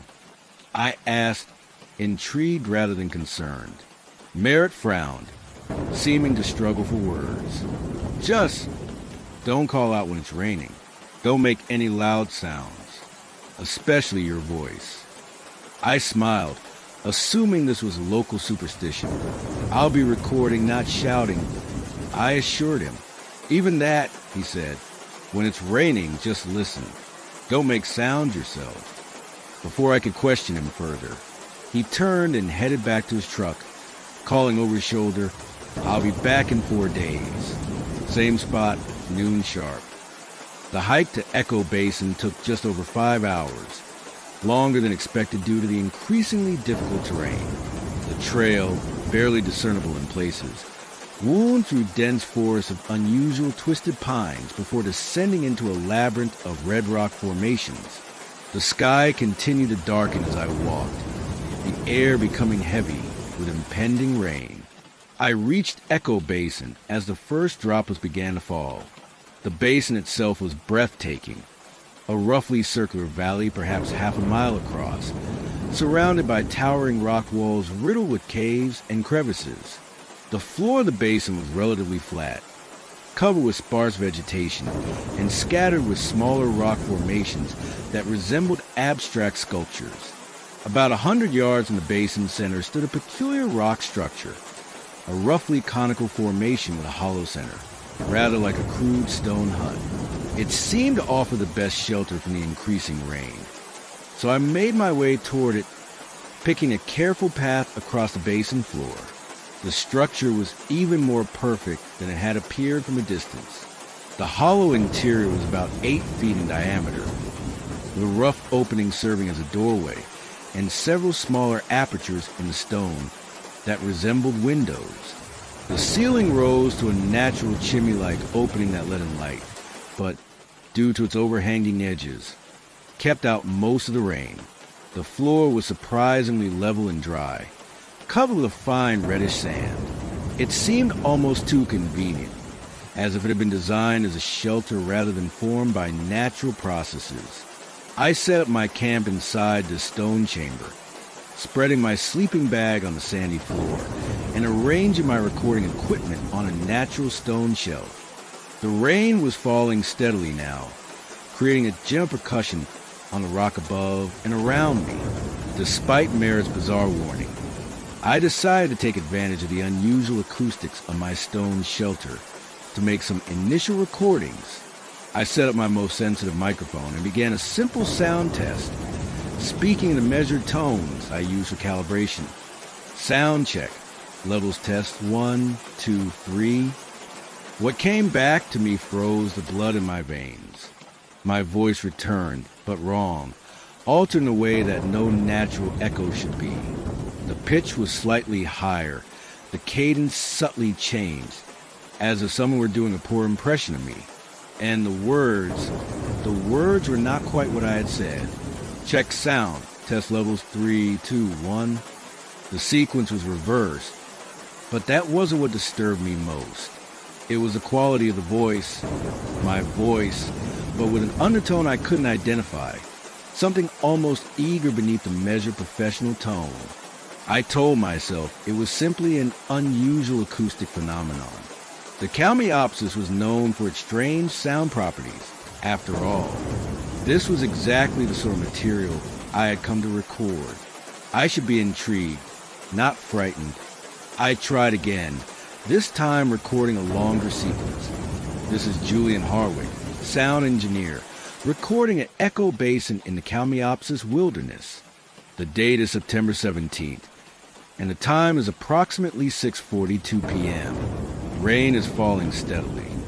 Again, my voice returned to me, but with subtle, disturbing differences. Rain is falling. Time, 6:43. Date, September 17th. Kalmiopsis Wilderness, Echo Basin. Recording, sound engineer, Julian Harwick. The sequence was perfectly reversed. Each phrase flipped, but the words within each phrase in correct order. It was as if someone had taken my recording, chopped it into segments, and reassembled them backwards, a process that would require sophisticated equipment and software, not empty air and stone. Most disturbing of all was the fact that the time in the echo was updated, 6:43 instead of 6:42. I glanced at my watch. It was indeed 6:43 p.m. The echo had corrected my statement. A chill ran through me that had nothing to do with the damp evening air. No natural phenomenon could explain what I was hearing. I quickly switched off my recording equipment, suddenly understanding Merritt's warning about making sounds during the rain. The rain continued through the evening, drumming against the stone shelter with increasing intensity. I prepared a cold dinner, not wanting to risk using my camp stove in an enclosed space, and tried to distract myself with a book I brought. But my attention kept drifting to the sound of the rain and to what might be hidden within it. As darkness fell, I set up my small battery-powered lantern, creating a warm circle of light within the stone chamber. Outside, the rain had become a downpour, transforming the basin floor into a shallow lake that reflected the diffused moonlight filtering through the clouds. The effect was both beautiful and eerie, the standing water creating perfect mirror images of surrounding rock formations, duplicating the world in reverse. I should have slept well, exhausted from the day's hike, and lulled by the steady rain. Instead, I found myself lying awake, tensely listening, not to the rain itself, but for something within it, something that might speak again without being spoken to. It was nearly midnight when I heard it, my own voice, very faint but unmistakable, emerging from the white noise of the rainfall. Is Julian Harwick, recording Echo Basin. I sat bolt upright in my sleeping bag, every nerve alert. Those were fragments of my early recording test, but I wasn't recording now, and my equipment was powered down. The voice seemed to be coming from outside the stone shelter, from the rain-filled basin itself. Hello, I called automatically, immediately regretting breaking the silence. The response came instantly, in what was clearly my own voice, but with that same wrong undertone. Hello? Hello? Hello? Not an echo repeating and fading, but 3 distinct repetitions, each with a slightly different inflection, questioning, then demanding, then somehow threatening. I remained silent, heart hammering in my chest. After a moment, my voice, or what sounded like my voice, came again from the darkness outside. Julian, come out, recording, waiting. The fragments were from my earlier test, recombined to form new meaning. Whatever was out, there was using my own recorded words to communicate. I shudder at the implications, drawing my sleeping bag tighter around me, as if it could offer protection. Who's there? I called, unable to stop myself. A mistake. A terrible mistake. The response this time was immediate and chilling. Who's there? Julian's there. Julian's here. Julian's everywhere now. My voice, but so wrong. The cadence, the inflections. They were like someone who had learned English from a textbook, but never heard it spoken. And that final phrase, Julian's everywhere now. I hadn't said anything remotely like that in my test recording. I pressed back against the far wall of the stone chamber, as far from the entrance as possible. Outside, the rain continued to fall, and within its patter, I could hear fragments of my voice, sometimes too faint to make out words, sometimes clear enough to recognize phrases from my test recording. But increasingly, I heard things I was certain I hadn't said, my voice describing the stone chamber in detail, commenting on my equipment, even talking about my fear. I didn't sleep that night. I couldn't. I sat with my back against a stone wall, watching the entrance to my shelter and listening as the thing in the rain used my voice to describe me in increasingly accurate detail, not just my appearance and actions, but my thoughts as well. By dawn, the rain had finally tapered off, and with it, the voices gradually faded. Exhausted but tremendously relieved, I decided to pack up and leave. The strange recordings could be explained later. Right now, I needed to get out of Echo Basin. I would hike back to the trailhead and wait there for Merritt, even if it meant camping in the open for 2 extra nights. As I began to disassemble my camp, I noticed something odd about my recording equipment. The power lights were on, all of them. I distinctly remembered turning everything off the previous evening, removing batteries where possible to conserve their charge. Now, somehow, every piece of equipment was powered up and, according to their displays, actively recording. With shaking hands, I checked the storage cards. All of them were full to capacity, which should have been impossible. My highest capacity card could record about 18 hours of high-quality audio, according to the timestamp. These have been recording for almost 10 hours, with file sizes that suggested impossibly high bit rates, as if they had been capturing something far more complex than ordinary sound. I hesitated, then connected my headphones to the primary recorder. What I heard defies adequate description. It was my voice, definitely my voice, but speaking in dozens of overlapping streams, like 100 versions of me talking simultaneously. I could pick out occasional clear phrases in the cacophony. Julian's not alone in here. Can hear me thinking, copying everything, taking my voice. Beneath this terrifying chorus of my own voice was another sound, a subtle, liquid churning that reminded me of water flowing through confined space, or something moving through water. I ripped off the headphones, my breath coming in short gasps. Whatever had been speaking my voice had been recording as well, recording me, my thoughts, my essence, capturing me. I shoved my equipment into my backpack without properly packing it, grabbed my essential supplies, and fled the stone chamber. The basin floor was still covered with shallow water from the night's rain, reflecting the morning sky like a perfect mirror. Each of my footsteps sent ripples across the surface, distorting the reflection. As I reached the midpoint of the basin, hurrying toward the trail that would lead me out of this nightmare, I made the mistake of looking down at my reflection in the still water. It wasn't me, at least not entirely. The face looking back had my features, but utterly wrong expressions. A kaleidoscope of emotions cycling across it that had nothing to do with my own terrified but otherwise neutral expression. As I watched, frozen in horror, my reflection smiled, a wide, unnatural grin that stretched its lips too far. Its eyes remained fixed on mine as its mouth moved, forming words I could somehow hear as if they were being spoken directly into my mind. Thank you for your voice, Julian. It's a good voice. Better than the last one. I ran, splashing through the shallow water, scrambling up the rocky trail that led out of the basin. I ran with a blind panic of prey fleeing a predator. I didn't stop until I physically couldn't continue, my legs giving out from exhaustion, and my lungs burning with each breath. When I finally collapsed on the trail, miles from Echo Basin, I found myself in blessed, ordinary forest.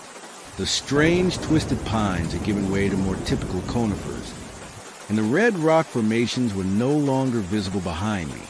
Only then did I allow myself to rest, gulping air and trying to process what had happened.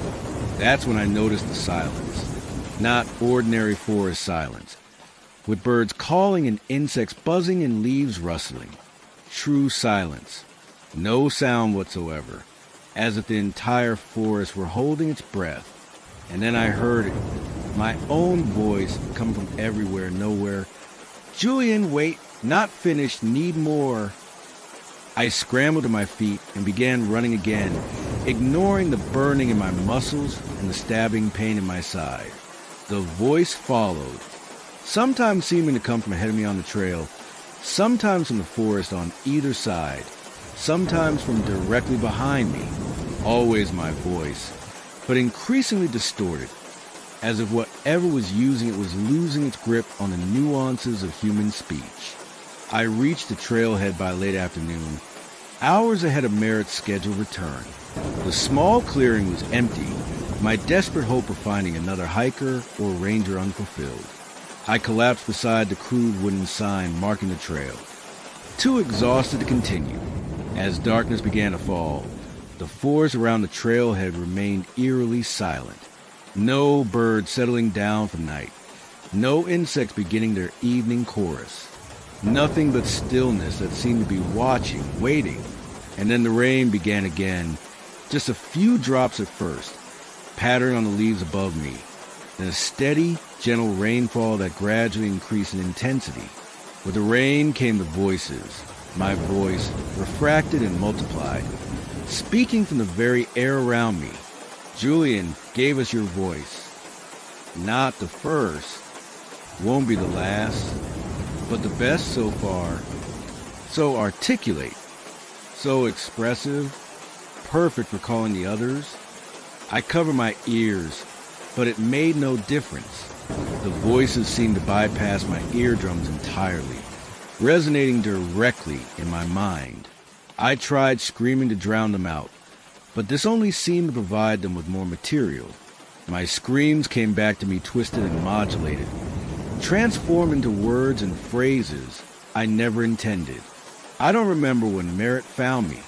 My first clear memory is of being in his truck, wrapped in a space blanket, shivering uncontrollably as he drove us back toward civilization. He didn't ask what had happened. He didn't need to. "You used your recording equipment in the rain, didn't you?" he finally said after nearly an hour of silence. I nodded, not trusting my voice, not certain it was still fully my own. "The basin takes voices," he said matter-of-factly. "Sound engineers are its favorite. All that attention to detail, all that training to hear what others miss, makes the voices it takes from you more useful." "What is it?" I managed to whisper. Merritt was silent for a long moment, his weathered hands tight on the steering wheel. The old-timers who first mapped the area called it an echo spirit. The native tribes had another name for it, something that translates roughly to the listener in the water. Me, I just call it the voice thief. "It stole my voice," I said, the words feeling strange in my mouth, as if I were speaking a language I'd only recently learned. "Not entirely," Merritt replied. "It made a copy, a perfect copy, down to how your vocal cords vibrate when you're afraid or when you're trying to sound professional. It's got that now, forever. It can sound exactly like you whenever it wants to." A chill ran through me as I remembered the words in the basin. Perfect for calling the others. Others what? I asked. Merritt shrugged. "Other people, I reckon. other voices to add to its collection. That's what it does. Calls people with voices they trust, voices that sound familiar. Then it takes their voices too. I thought of my recording equipment, abandoned in my frantic flight from the basin. It recorded me, not just my voice, but my thoughts somehow. It's thorough, Merritt said grimly. Needs to be, to get the voice just right. Why did you take me there? I demanded, sudden anger cutting through my fear. If you knew what it does. Merritt didn't look at me, his eyes fixed on the rain-slick road ahead. It requires regular feeding. If it doesn't get new voices, it starts using the ones it has to call people randomly. Anyone who might wander into the wilderness. This way we control who it gets. We. The implications were horrifying. You feed people to this thing, deliberately, not people, voices. His tone was defensive but unapologetic. The Forest Service has an arrangement. Every few years, we make sure a sound engineer or voice actor or someone with trained vocal abilities makes their way to Echo Basin. Usually they come back. Chained like you, but physically intact. Usually, I echoed, cold dread settling in my stomach. Sometimes they try to stay and understand it. Those ones don't come back. We drove in silence after that revelation. The rain drumming on the truck's roof in a rhythm that sometimes, when I listened too closely, seemed to form words of my own voice. In the 2 years since my experience at Echo Basin, I've abandoned my career in sound engineering. I can no longer trust what I hear or what I say. My own voice often sounds foreign to me now, as if I'm hearing it through a faulty filter. Sometimes, especially during rainfall, I catch myself speaking words I didn't consciously choose, my voice modulating in ways that don't match my intentions. More disturbing are the phone calls. They come most often during rainstorms. Calls from numbers that can't be traced, that don't appear on my call history afterwards.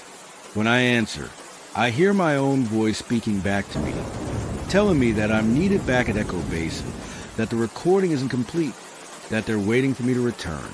Sometimes I hear other voices in the background of these calls, hundreds of them, overlapping in a cacophony of stolen speech. And sometimes in moments of weakness, I find them almost beautiful in their complexity, their perfect mimicry, their eternal preservation of voices that might otherwise have been lost to time. That's what frightens me most of all. Not that part of my voice was taken, but that part of me wants to hear what the voice thief has done with it, what range and power my trained vocal cords might have in its control, what it might be saying with my voice, out there in the rain-soaked wilderness. Are you listening to this while it's raining? Perhaps you should pay closer attention to the pattern of the droplets. Listen carefully. Does the rainfall sound entirely random? Or can you detect a subtle rhythm within it?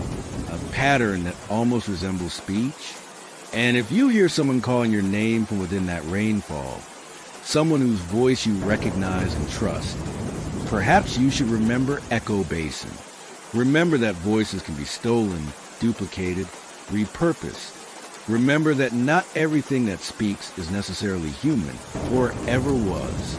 Because I can promise you this. Somewhere in Oregon, in a remote basin where the acoustics defy natural law, something is speaking with my voice, calling, waiting, and it's very, very patient.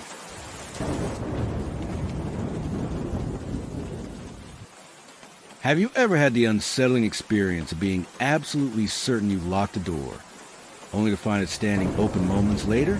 Or perhaps you place an object in a specific location, only to discover it somehow moved elsewhere when you weren't looking? Most people dismiss these occurrences as simple forgetfulness or inattention. But after what happened to me in the Umpqua National Forest last autumn, I've come to believe there may be places in this world where reality itself is less reliable than we assume. I should preface this by noting that I'm not prone to flights of fancy. As a cartographer specializing in topographical mapping, my career is built on precision and accuracy. I've spent 15 years documenting landscapes across Europe and North America, using both traditional methods and modern GPS technology. My colleagues in London often joke that I can find my way blindfolded through any terrain, a reputation I've cultivated through methodical work and meticulous attention to detail. It was this professional reputation that brought me to Oregon in the first place. A private conservation group had commissioned me to create an updated survey of a remote section of the Umpqua National Forest, specifically an area locally known as the Forgotten Valley. According to my research, the valley had been partially logged in the 1950s before environmental protections were established, but had since been left largely untouched. The conservation group wanted detailed mapping to support their case for additional protections. The job seemed straightforward enough. A 5-day excursion into relatively accessible wilderness. I would hike in, establish a base camp, and spend 3 days taking measurements and photographs before hiking back out. I completed dozens of similar assignments without incident. My point of entry was a small ranger station near the eastern edge of the forest. As I was checking my permits, the ranger on duty, a soft-spoken woman named Eleanor with silver-streaked hair and unusually pale eyes, offered an unexpected caution. The trails in Forgotten Valley can be temperamental, she said, tracing her finger along my route map, especially when it rains. Mudslides, I asked, thinking she was warning about practical hazards. She shook her head. Nothing so straightforward. Just, if you get turned around, don't try to backtrack. Always move forward, even if you think you're going the wrong way. I must have looked skeptical, because she added, it's just an old local guideline. The compasses can be unreliable in that valley. Something about mineral deposits affecting the magnetism.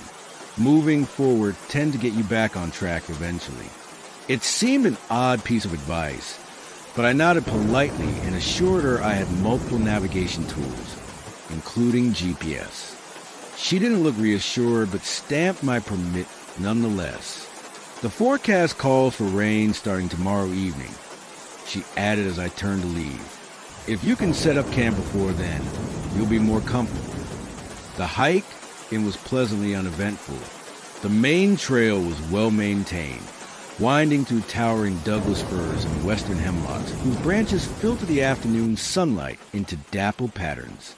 The air was rich with the scent of pine and damp earth, occasionally sweetened by the fragrance of late-blooming wildflowers in small clearings. According to my map, the trail would eventually fork, with the left path leading to Forgotten Valley, and the right continuing toward a popular waterfall. The fork appeared exactly where expected, marked by a weathered wooden sign. The left path, my route, was notably less traveled, already beginning to narrow and grow less distinct as it curved away into denser forest. As I turned onto this path, I experienced a momentary sensation of disorientation, as if I briefly lost my balance though I was standing perfectly still. The feeling passed quickly, and I attributed it to a drop in blood sugar after several hours of hiking. I paused to eat an energy bar before continuing. The path descended gradually, becoming steeper as it wound down toward the valley floor. The forest grew older here, the trees massive and gnarled with age. Their canopies formed an almost continuous ceiling overhead, dimming the light considerably. Even though it was only mid-afternoon, it felt like early evening beneath their shadow. I reached the valley floor with about 2 hours of daylight remaining, plenty of time to establish my camp. The valley itself is a long, relatively narrow depression between two gently sloping ridges. A small stream ran through its center, gurgling softly over smooth stones. Near this stream, in a small clearing that offered both water access and a reasonably flat area for my tent, I began setting up camp. As I worked, I couldn't shake a subtle feeling of being watched. Several times I paused and scanned the surrounding forest, but saw nothing unusual, just trees, undergrowth, and the occasional movement of small wildlife. Still, the sensation persisted, a gentle pressure at the back of my consciousness. By the time I had my tent erected and a small cooking area established, the first drops of rain had begun to fall earlier than the forecast had predicted. The drops quickly became a steady drizzle, pattering against the forest canopy and occasionally breaking through the tap against my rain jacket. I prepared a simple dinner on my camp stove, then secured my food in a bear-proof container before retreating to my tent as the rainfall intensified. Inside, I arranged my equipment, GPS unit, traditional compass, detailed maps, and the specialized measuring tools I would use over the next 3 days. Everything was in perfect order, charged and calibrated. As an entry-level test, I took a GPS reading of my location and compared it to my map. The numbers matched my expected position almost exactly, perhaps a few meters off, which was within normal margin of error. Satisfied with my preparations, I recorded my initial observations in my field journal, then settled in with a book as the rain drummed steadily on the tent canvas. I must have drifted off to sleep earlier than planned, because I awakened suddenly to total darkness and the disorienting uncertainty of not immediately remembering where I was. My watch showed 2:13 a.m. The rain had intensified to a heavy downpour that created a continuous roar on the tent surface. What had awakened me? I lay still, listening intently. Beyond the rain, there was another sound, a rhythmic splashing, as of something large moving through water. It seemed to be coming from the stream, which was only about 15 meters from my tent. My first thought was wildlife, perhaps a deer or elk coming to drink. But the rhythm was too regular, too measured. It sounded more like deliberate footsteps than the natural movements of an animal. I reached for my torch, clicking it on. The beam illuminated the interior of my tent, but seemed strangely muted, unable to penetrate the darkness with its usual brightness. Still, it was better than nothing. I unzipped my tent just enough to peer out. The clearing was transformed by rain and darkness. What had been a pleasant, open space now seemed claustrophobic, the surrounding trees looming inward as if they crept closer while I slept. The stream, which had been a modest, clear-running brook when I made camp, now appeared swollen and dark, its surface disturbed by the heavy rainfall, and there was something moving in it, a darker shape against the darkness, approximately human-sized but moving with a fluid grace that seemed unnatural.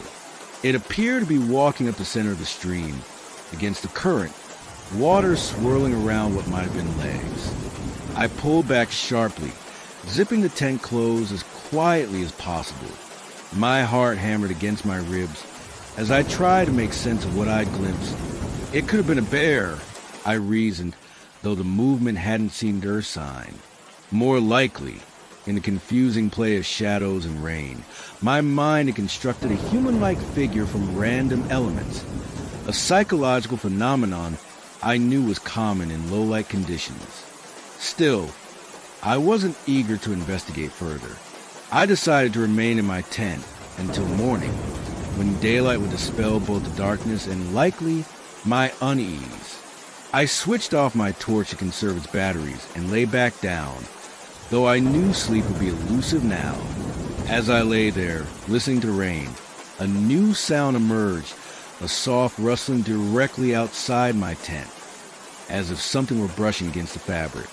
It moved slowly around the perimeter, a deliberate circuit that took perhaps 30 seconds to complete. Then it stopped directly beside where my head rested. I held my breath, body rigid with tension. For a long moment, nothing happened. Then, something pressed against the tent wall, a distinct pressure that created a shallow depression in the fabric. It wasn't forceful or aggressive, but rather exploratory, as if whatever was outside were feeling the texture of material. The pressure moved gradually downward, tracing a line from about head height to the ground. Then the rustling resumed, circling the tent once more before fading toward the direction of the stream. I released my breath in a shaky exhale, fumbling for my torch. This time when I switched it on, the beam was even weaker than before, barely illuminating my immediate surroundings. I checked my watch again, 2:17 a.m. Only 4 minutes had passed since I'd awakened, though it felt much longer. Sleep was out of question now. I sat up, reaching for my GPS unit with the vague thought that I should mark my exact location. In case of what, I wasn't sure, but the precaution seemed prudent. The GPS screen lit up normally, but where it should have displayed coordinates, it showed only dashes. No signal. I tried my mobile phone next, though I hadn't expected service in such a remote location. As anticipated, it showed no bars. But what unsettled me was that it also displayed no time. The clock had stopped at 2:13 a.m. The moment I'd awakened. A coincidence, surely. The clock had frozen due to some software glitch at the same time I happened to wake up. But combined with the GPS failure and the strange encounter outside, it left me deeply uneasy. I reached for my traditional compass, a high-quality instrument that had never failed me in 15 years of fieldwork. In the weak torchlight, I watched in disbelief as the needle spun lazily, continuously, never settling on a direction. Something was very wrong. The ranger's warning about compasses being unreliable echoed in my memory, but this went beyond mere magnetic interference. It was as if the concept of direction itself had become meaningless in this place. I tried to calm my rising panic with rational thought. Even without navigation tools, I knew the general layout of the valley. When daylight came, I could simply follow the stream downhill until it joined the larger river that would eventually lead back to established trails. I wasn't truly lost, just temporarily disoriented in a limited area. This reasoning helped steady me somewhat. I decided to remain alert but calm until dawn, when I would pack up and return to the ranger station, possibly to request a different survey area. But dawn didn't come. I watched the minutes tick by on my wristwatch, the only timepiece still functioning, as 3 a.m. passed, then 4, then 5. The sky outside should have begun lightening by 5:30 a.m. at the latest, but the darkness remained absolute. The rain continued unabated, a constant percussion on the tent that occasionally shifted rhythm in ways that sounded almost linguistic. Almost, but not quite, like words murmured just below the threshold of comprehension. By 6 a.m., with no hint of approaching daylight, I made a decision.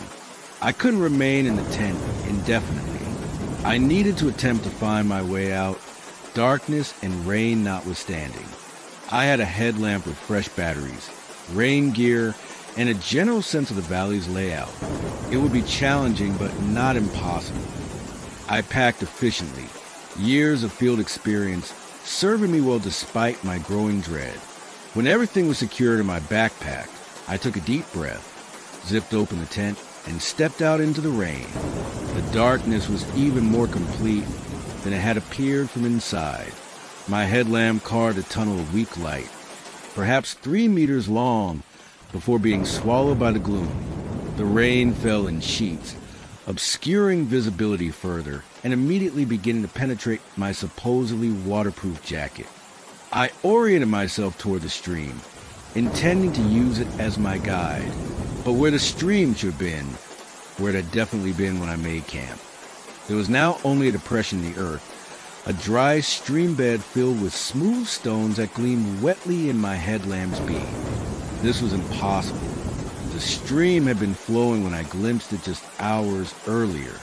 It couldn't simply have vanished, especially not in a heavy rainfall that should have been swelling further. I stood frozen, water plastering my hair to my head and running in rivulets down my face as I tried to comprehend what I was seeing. Eventually, I decided to follow the dry stream bed anyway. Water or no water, it would still lead downhill and eventually out of the valley. I began walking, one careful step at a time, my headlamp illuminating just enough ground to prevent me from stumbling. The smooth stones of the stream bed shifted slightly underfoot, creating a soft clinking sound that seemed unnaturally loud in the rain-muffled forest. After about 10 minutes of walking, I paused to check my progress. When I turned to look back the way I had come, I saw something that stopped my breath. My tent, still standing in the clearing, not 15 meters away. It wasn't possible. I had been walking steadily away from my campsite, following the stream bed downhill. I should have covered at least a few hundred meters by this point. Yet there was my tent, exactly as I had left it, the dull orange of its rain fly just visible in my headlamp's glow. Disoriented and increasingly frightened, I turned back toward my original direction and continued walking more quickly now. I followed the dry stream bed for another 15 minutes before gathering the courage to look back again. My tent was still there, the same distance away as before. A very rational part of my mind suggested I was experiencing some sort of stress-induced hallucination. Perhaps I had been walking in circles without realizing it. Or maybe I was actually still in my tent, having a vivid nightmare triggered by the strange encounter earlier. But a deeper part of me knew this was neither hallucination nor dream. Something about this place, the Forgotten Valley, was fundamentally wrong in a way that defied rational explanation. I remembered the ranger's advice. Always move forward, even if you think you're going the wrong way. It had seemed like quaint local superstition at the time, but now it resonated with a troubling significance. I turned away from my tent and continued walking, this time deliberately not looking back. The dry stream bed gradually widened, the forest on either side receding slightly. The stones underfoot changed, becoming larger and more angular, making progress more difficult. After what my watch said was another 30 minutes, the character of the darkness ahead seemed to change subtly. It was still impenetrably black, but there was a quality to it that suggested space, an opening of some kind. My headlamp's beam suddenly extended further, no longer swallowed by close-pressing trees. I had reached what appeared to be the edge of the forest. Beyond lay an open area that my light couldn't fully illuminate, but which seemed to be a wide, flat expanse. Relief washed through me. I had found my way out of the immediate confines of the forest. Perhaps this was the edge of the valley, and I would soon encounter a road or trail that could lead me back to civilization. I stepped out from beneath the trees and felt the world shift beneath me. It wasn't a physical movement, but rather a change in the fundamental nature of my surroundings. The rain stopped instantly, though I could still hear it falling somewhere nearby. The darkness remained, but it was now punctuated by faint, distant lights that looked like stars but couldn't possibly be, given a heavy cloud cover that had accompanied the storm. And the ground beneath my feet was no longer stone or soil, but something smooth and slightly yielding, like packed sand. My headlamp revealed it to be a path, a perfectly straight, gray-white trail stretching ahead into the darkness, a path that, according to all my research and maps, should not exist. I almost turned back then, almost retreated to the dubious safety of the forest and my repeatedly unreachable tent. But the ranger's words echoed in my mind once more. Always move forward. And so, with mounting trepidation, I continued along this impossible path. The further I walked, the more the environment around me changed. The not-quite stars overhead grew brighter, illuminating a landscape that resembled the Umpqua Forest only in the most rudimentary sense. There were tree-like shapes, yes, but they were too perfectly spaced, too uniform in height. The ground at either side of the path had a sculpted quality, as if shaped by hands rather than natural processes. Most disturbing was the silence. Apart from my own breathing and footsteps, there was no sound, no distant rainfall, no rustling leaves, no nocturnal wildlife. It was a complete absence of sound that one might associate with a museum diorama or a detailed model, a representation of a forest rather than a forest itself. I had been walking this strange path for perhaps 15 minutes when I first noticed the figures among the trees. They were difficult to discern clearly, shadowier areas of darkness that seemed to have vaguely human outlines. They didn't move or approach, but rather remained stationary, as if observing me from just beyond the reach of my perception. "Hello," I called, my voice sounding flat and muffled in the unnatural silence. "Is anyone there?" No response came, but the shadowy figure seemed to shift slightly, reacting to my voice without actually responding to it. I quickened my pace, keeping my eyes fixed on the path ahead, rather than on the watchers among the trees. The path began to curve gradually, describing what felt like an enormous circle. As I followed this arc, the landscape around me continued to transform, becoming less and less like a forest and more like an abstraction of one. The suggestion of a forest, rendered by someone who had perhaps seen pictures but never actually stood among trees. After completing what seemed to be about a quarter of this vast circle, I came upon something unexpected. A door, not set into anything, but simply standing free on the path. A perfectly ordinary wooden door with a simple brass handle, looking exactly like one might find in a modest home.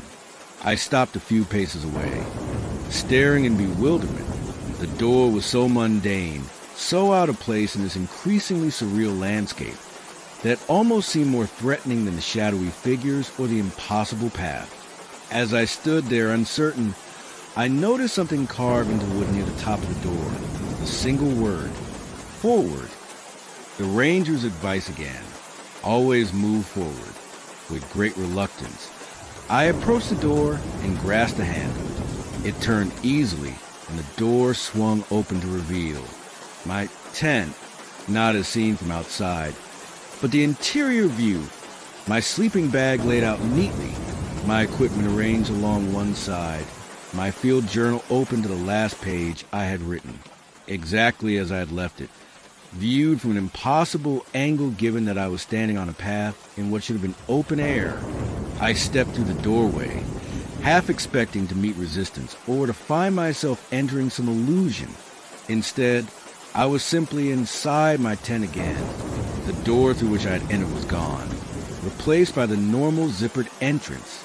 My watch now showed 2:14 a.m., 1 minute after I had originally awakened to the sound of something moving in the street. Outside, rain drummed steadily on the canvas, exactly as it had before my strange journey began. Had I dreamed it all? Hallucinated during that single minute of real time? I checked my clothing. Bone dry, despite having been soaked through in the rain during my attempt to leave. My backpack was still nearly arranged where I'd left it, not packed for departure. Everything suggested I had never left the tent at all, yet the experience had been too vivid, too detailed to dismiss as merely a dream. And there was one inconsistency that chilled me more than any other aspect of the experience. My compass, which I distinctly remembered watching as it spun uselessly, now lay broken on the tent floor, its glass face cracked, its needle missing entirely. I didn't sleep again that night. When genuine daylight finally seeped through the tent walls, it brought little comfort. Outside, the world appeared normal, the stream flowing exactly where it should be, the clearing unchanged, the forest neither closer nor more threatening than it had been the previous evening. My GPS functioned perfectly now, showing my location as exactly where I expected to be. My mobile phone had power, though no service, and displayed the correct time. Everything suggested a return to normalcy, except I no longer trusted normalcy. Not here. I packed up camp efficiently and began hiking back toward the trailhead. The path was where it should be, leading uphill from the valley floor, exactly as it had descended.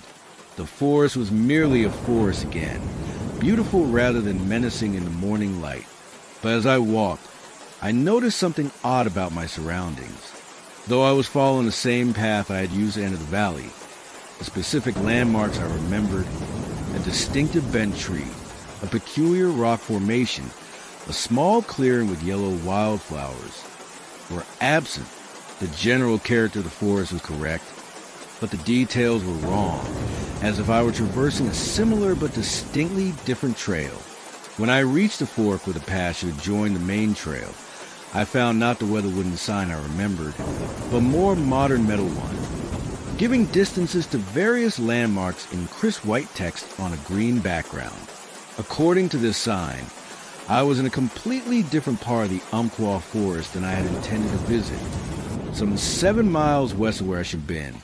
Yet the hike back had taken the expected amount of time, and my GPS continued to insist I was exactly where I had planned to be. The discrepancy was impossible, yet undeniably real. I finally reached the ranger station shortly after noon.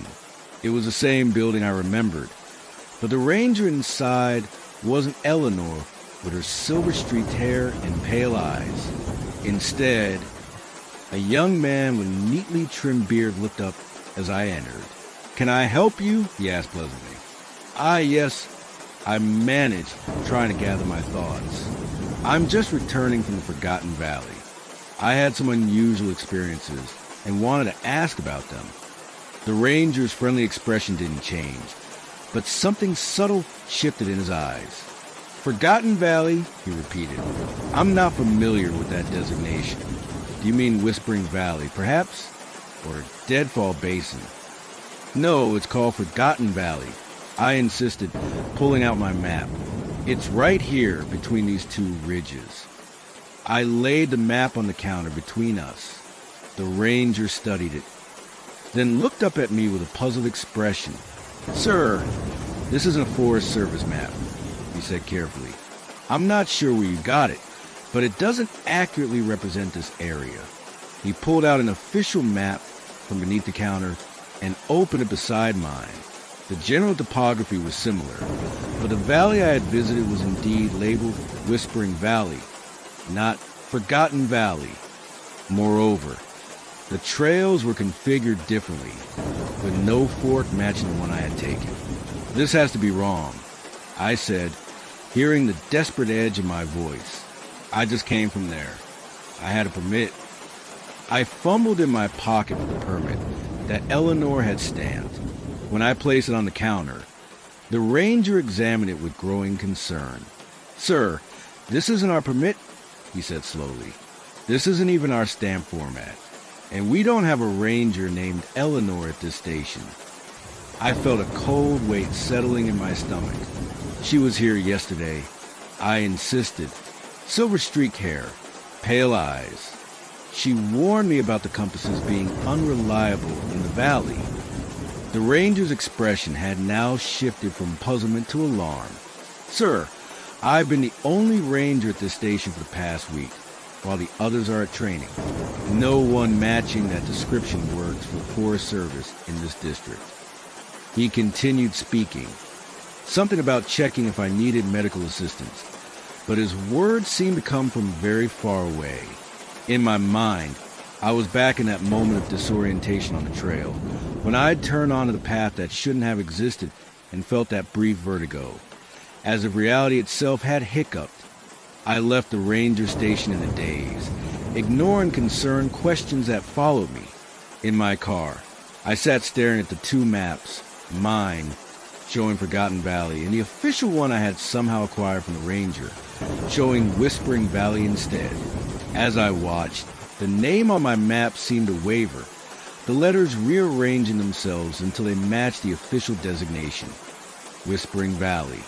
The trails shifted too, slowly conforming to the authorized version. I dropped the map as if it had burned me, when I gathered the courage to look again a few minutes later. Both maps were identical. Forgotten Valley no longer existed, had perhaps never existed except in some parallel reality that had briefly overlapped with our own. In the 2 years since this experience, I've researched similar phenomena extensively. There are scattered reports from around the world of paths that shouldn't exist, of forests where direction loses meaning, of places where time and space seem to fold in on themselves. Most are dismissed as hoaxes or delusions. After my experience, I'm no longer so certain. I've also tried to locate Eleanor, the silver-haired ranger who warned me about the valley's peculiarities. No record of her exists in Forest Service personnel files. The ranger station has no employment history of anyone matching her description. It's as if she, like Forgotten Valley itself, existed only in some adjacent reality that brushed briefly against our own. Sometimes, on rainy nights when sleep eludes me, I wonder about that other path, the perfect gray-white trail that led to the abstraction of forest, circling toward that impossible door. I wonder where it might have led if I had continued past the first quarter of its arc, if I had rejected the door marked forward, and truly moved forward instead. And I wonder, too, about the shadowy figures that watched from among the not-quite trees. Were they lost travelers like myself, or something else entirely? The native inhabitants of that in-between place where reality grows thin? If you're listening to this in the rain, perhaps you should consider the paths you take through familiar places. Are you certain they're the same paths you've always followed?